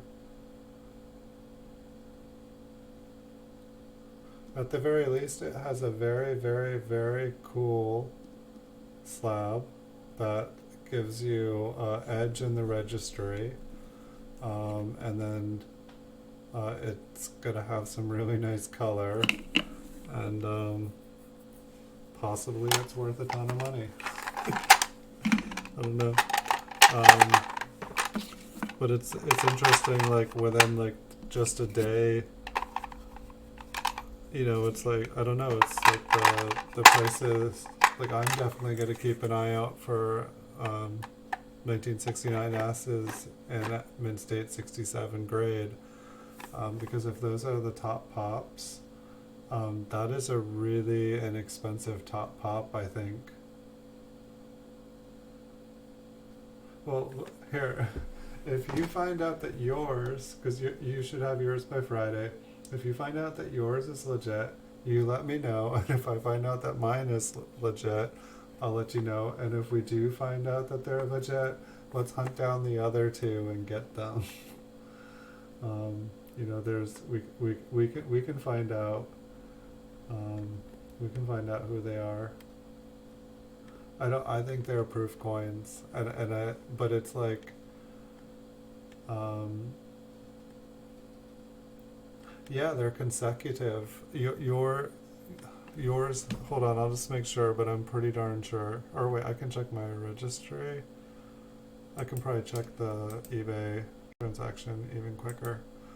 But yours is like this one is 552, and yours was 554, I believe.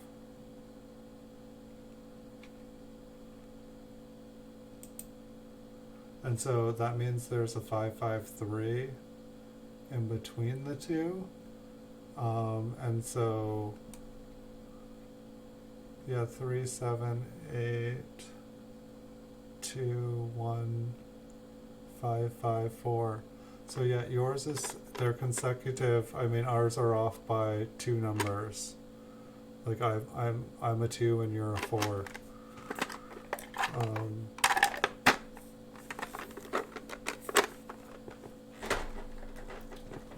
Put this in the right place.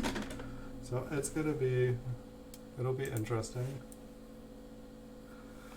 So I mean, to me, it says that I think that all 4 of them were graded at the same time, because if I've held in my hands 2 of them now, you'll be holding 1 of them in your hands.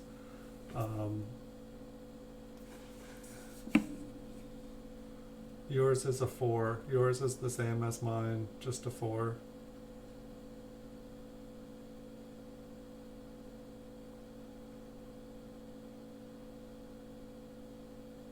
Oh, yeah. So if you type in 37821553, I almost guarantee that it will be the same. That's not a bad idea. Here, I'll check the same, but with a 5, and then we can go with a 1. I mean, it would be interesting if it's something else, or if it's a proof, or if it's a mint state, because I'm guessing that it was a bulk submission.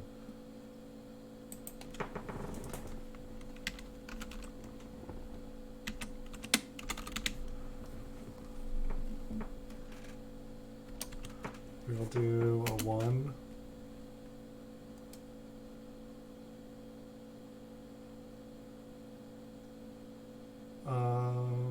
That one doesn't exist. Try a 5.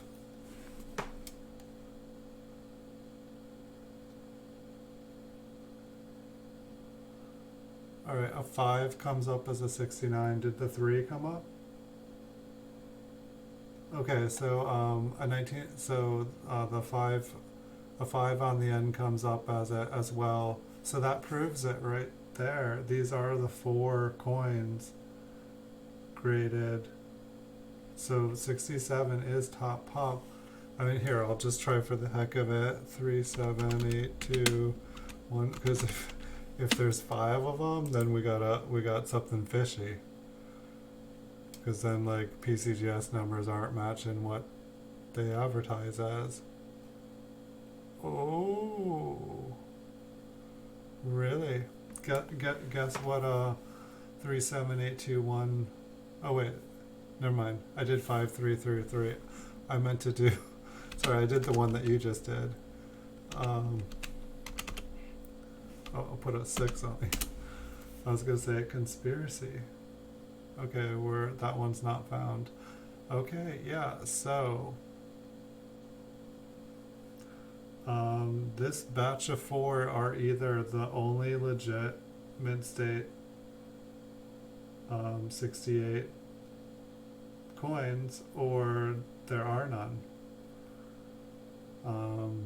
Or PCGS has 2 sets of numbers, which wouldn't really make sense. It would defeat the purpose of them having serial numbers on them.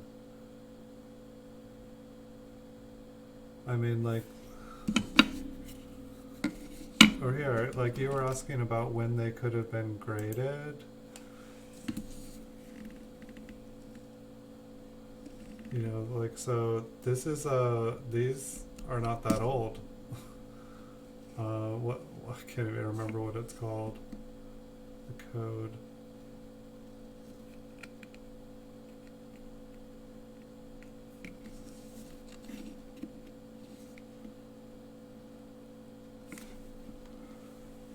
One second.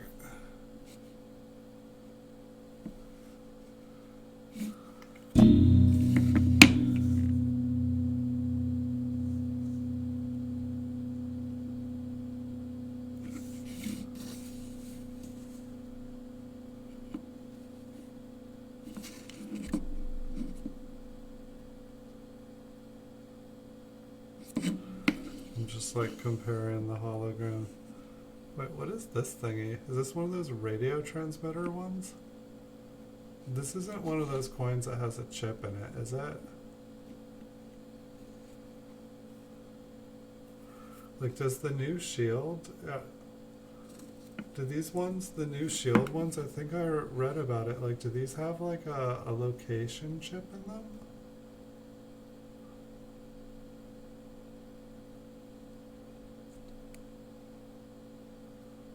I don't like that. I don't like having like a chip where someone can track my coin.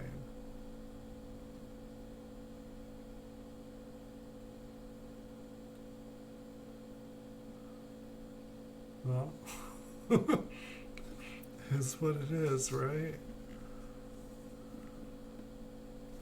I mean, I guess someone paid extra for that. I got a deal on that. I was just like trying to check out the, see if there's a, I guess I can't really see, this is a much less expensive coin, but I think it's the same slab. Select or seal.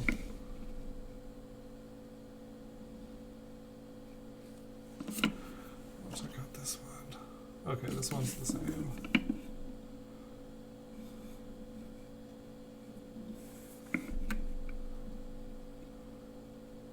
Three yellow lines.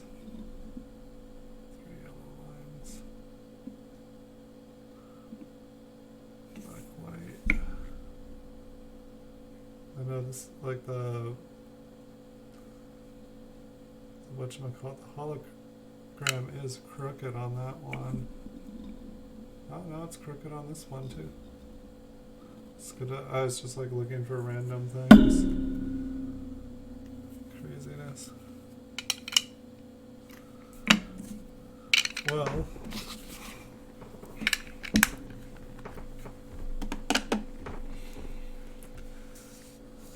I don't know.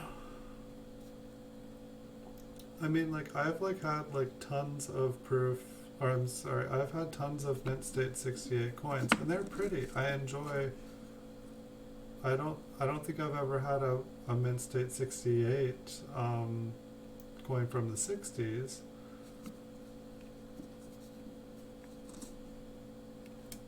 I don't know. I mean, I have to imagine it's just, this thing's getting so, I feel like this slab was perfect when I got it.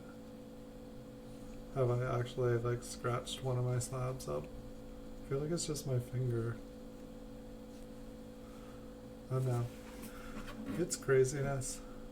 But, I mean, basically two things. Like, one, we've gotten like a fun coin with a fun story, and it comes with a bonus PCGS population or bonus PCGS registry point. By owning it, you get like a bonus point in your registry, which I think for the price was a pretty good deal. Or we both won buying a coin sight unseen off the internet, like lottery. Like, I don't know which way to say it. We'll just have to wait and see. Maybe I can get this coin some more publicity. Maybe like Chuck at Copper. I feel like Chuck would be able to say yes or no on the coin and what it is, and there wouldn't be any question ifs, ands, or buts about it. I mean, I feel like he would say it's a proof coin. Like I would, if someone walked up to me and showed it to me, I would say it was a proof coin. I wouldn't hesitate. I would tell them that the coin was not. But I feel like I'm trying to convince myself that it's a mint state coin, and that's the funny part to me.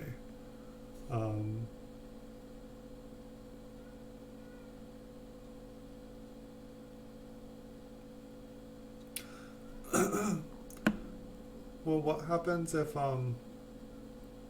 with like the PCGS certification, like you spent $5,000 on your coin, right? After spending $5,000 on your coin, isn't there like a PCGS guarantee that like says that if the coin isn't what the slab says it is, as long as it's not like, you know, from toning or something like that, wouldn't PCGS like owe you like $5,000 or something if the like coin isn't the grade that it's supposed to be?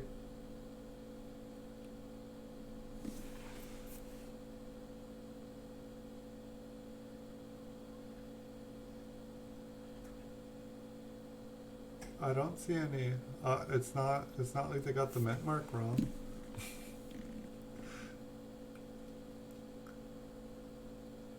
I don't know. It's like that's a really nice date. Like to like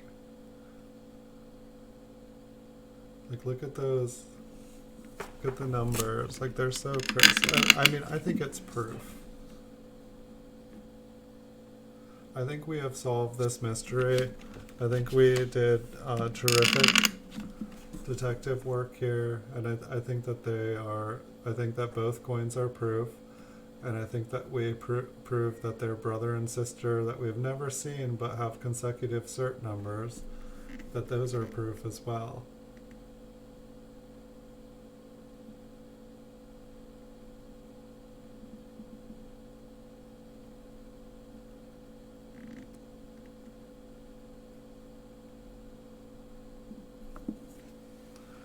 I mean, I don't know if there's a way to just like look at the mint mark and be able like the mint or the lettering or whatnot.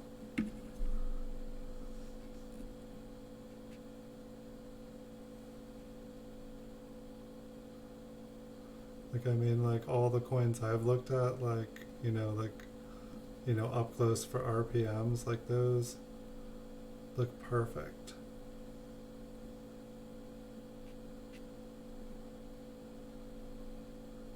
I can't zoom in on the PCGS slab all the way.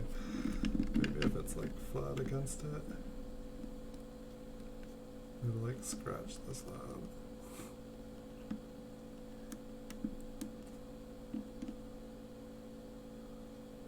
Oh, that drives me nuts.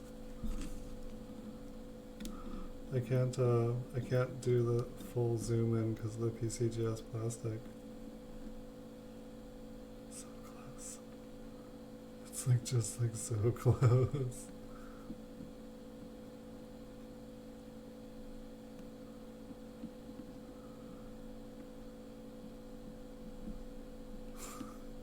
It's like I feel like the like focal lens is like banging against it.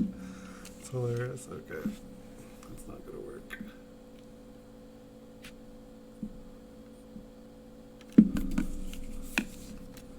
How close was I able to go on this? Just like that. I mean, that's like some really nice strike. And I mean, like, I don't feel like everything about the slab looks real. Like, the ink on yours was much more choppy. And I know that this is like way up close to like the lettering on this looks crisp when it's not under a microscope.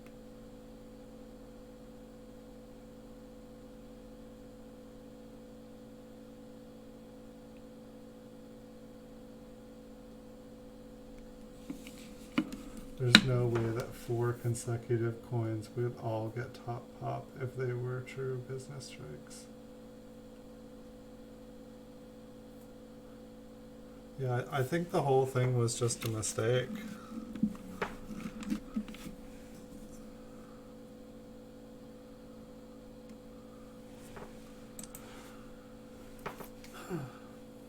Like, it's like I don't feel like it's a conspiracy. I don't feel like it was done on purpose. I just feel like it was a mistake. Like someone didn't drink their coffee. Somebody had a cold. Somebody grabbed the wrong label. Could there be for business strike? You know, like the person.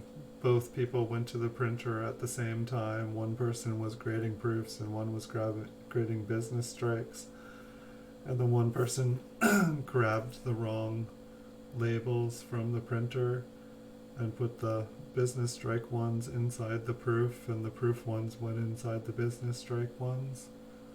And so that there's four business strike ones out there in proof holders.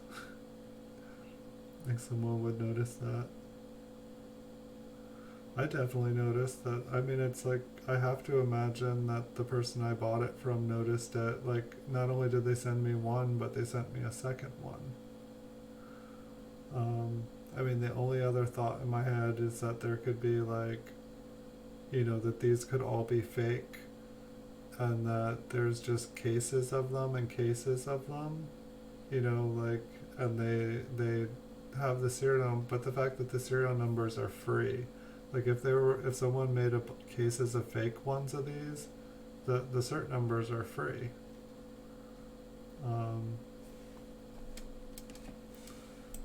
Speaking of,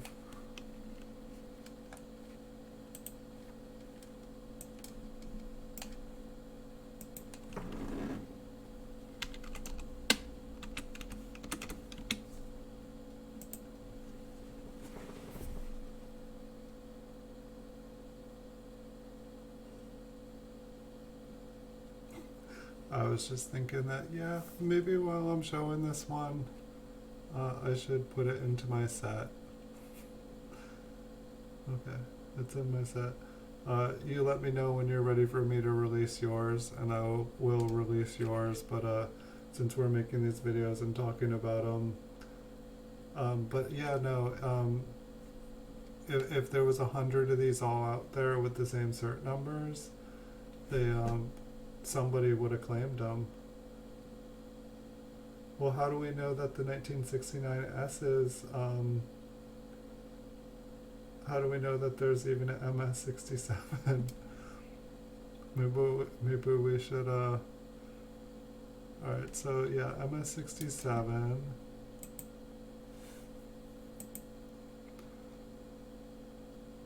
It says there's 17 of them. They have sold at auction.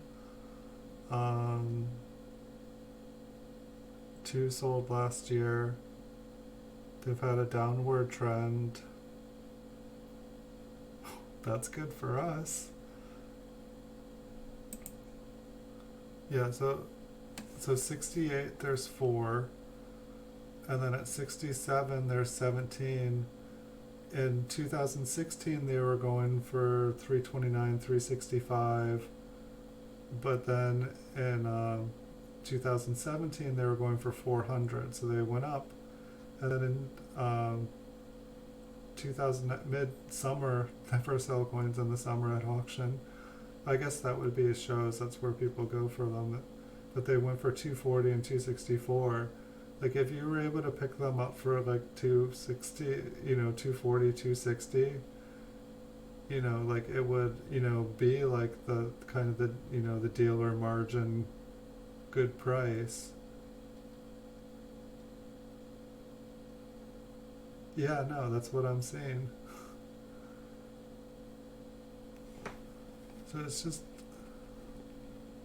it's like the professionals don't even know quite.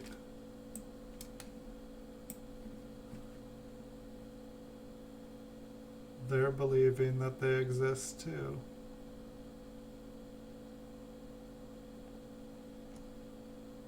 And I guess I can't. I was gonna say, can I like go and look for upgrades?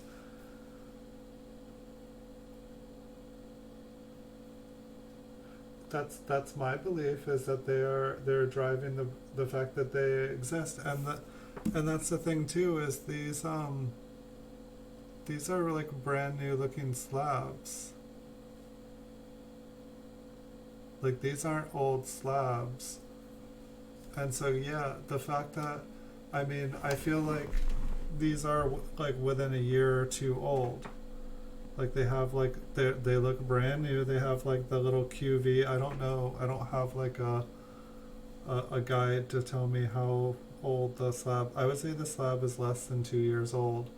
And so I think that the fact that these 4 were made and slabbed affected the price of, and effectively halved, like the 67s were on an upward trend, and then these were slabbed, and it cut the price of the MS60 and 67 in half. And I can't tell you that these weren't reholdered or something like that, but I don't think they were reholdered, because I think they would have realized they were proof. Ah. So somebody within the last couple of years made these. It's like, this shouldn't have happened. Like, it's, I guess, it's like, I want to believe this is a mistake, but what if we find other coins like this that are not what they are inside a slab? Maybe these were never supposed to meet circulation. Maybe these were supposed to get graded and buried. Like you were saying, we should bury them for 50 years. But it's like, what if these, what if the proof mafia never meant for these coins ever to see the light again? Like, what if, it's like,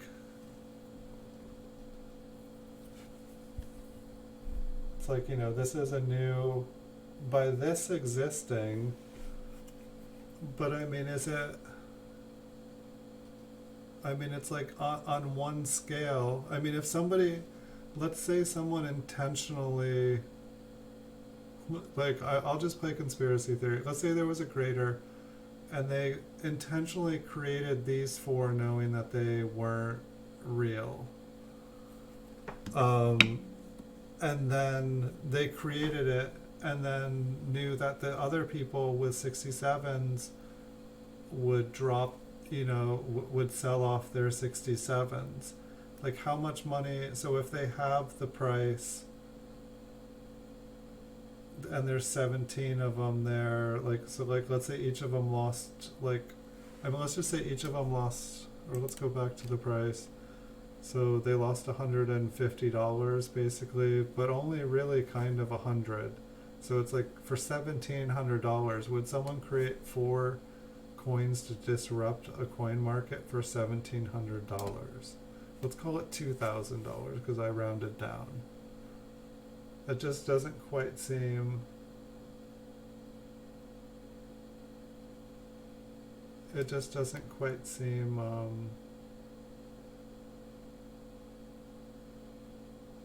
It doesn't seem like there's a financial incentive. It seems like it would have been more like a careless mistake.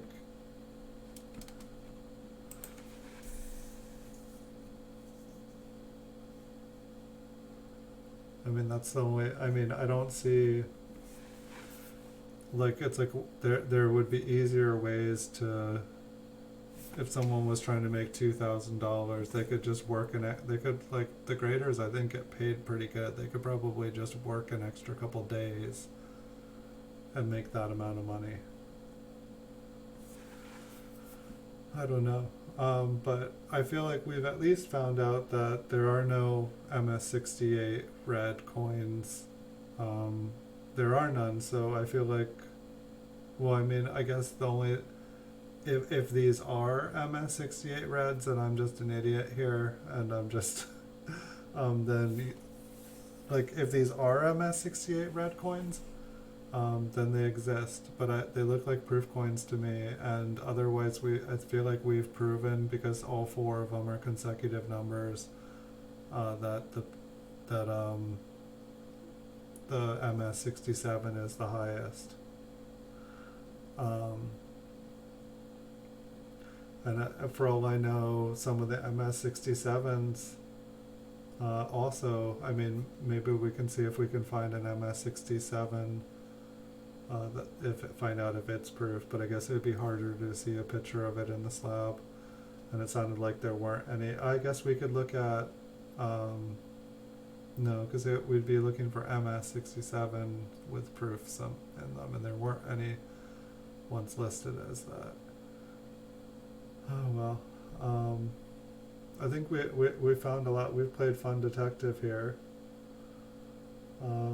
Unless there's like separate cert numbers, and unless there's like 2 different registry numbers, which doesn't make sense. We've already identified all 4 coins within the registry that PCGS says are MS68 red. So I think we nailed it. There's only two other MS68 coins in all of 1960 to 1970. Well, that makes it pretty easy. Like, we just have 2 coins to figure out, and those ones probably are legitimately an MS68. So our like, if it was a conspiracy, it doesn't go too far. It seems like it probably ends here. But hey, I feel like it's like these coins like gave us a question, and I feel like we found the answer, and I feel like we learned a little bit, and I think that's pretty cool. Thanks for joining me on this mystery. It's been fun. I'm gonna have to get to sleep if I'm gonna be at a stream tomorrow on my normally scheduled stream day. So I'm gonna need to get some sleep. But it was super fun talking to you, and maybe tomorrow we can start getting that Proof Mafia together. And I don't know, maybe we need to start a show called Proof Mafia or something like that, and get other conspiring, coin-loving minds together, and we can just go to eBay. We can all buy out categories and repost stuff at twice the price. It'll be fun. Like, it's like, that's how I was always like, I was like, wow, if I had like 10 other people who could like just do what I'm doing at the same time, it's like, it's a lot easier for 10 people to buy out and sustain and suppress a price. It'd be awesome. Yeah, let's talk about it. But I'll talk about it a lot better with some sleep. I definitely don't have a keen mind, and we'll have to figure out how to talk about it without using words like conspire. It sounds like a business plan. All right. Thank you, Andrew. It's been awesome, and thank you, everyone else. Um, it's all right that you guys are quieter, lurking or stalking. It's totally cool, and you guys are now keen on our plans. So thanks for watching, everybody. Wish you guys wonderful nights, and I'll see you all in the future. Good night.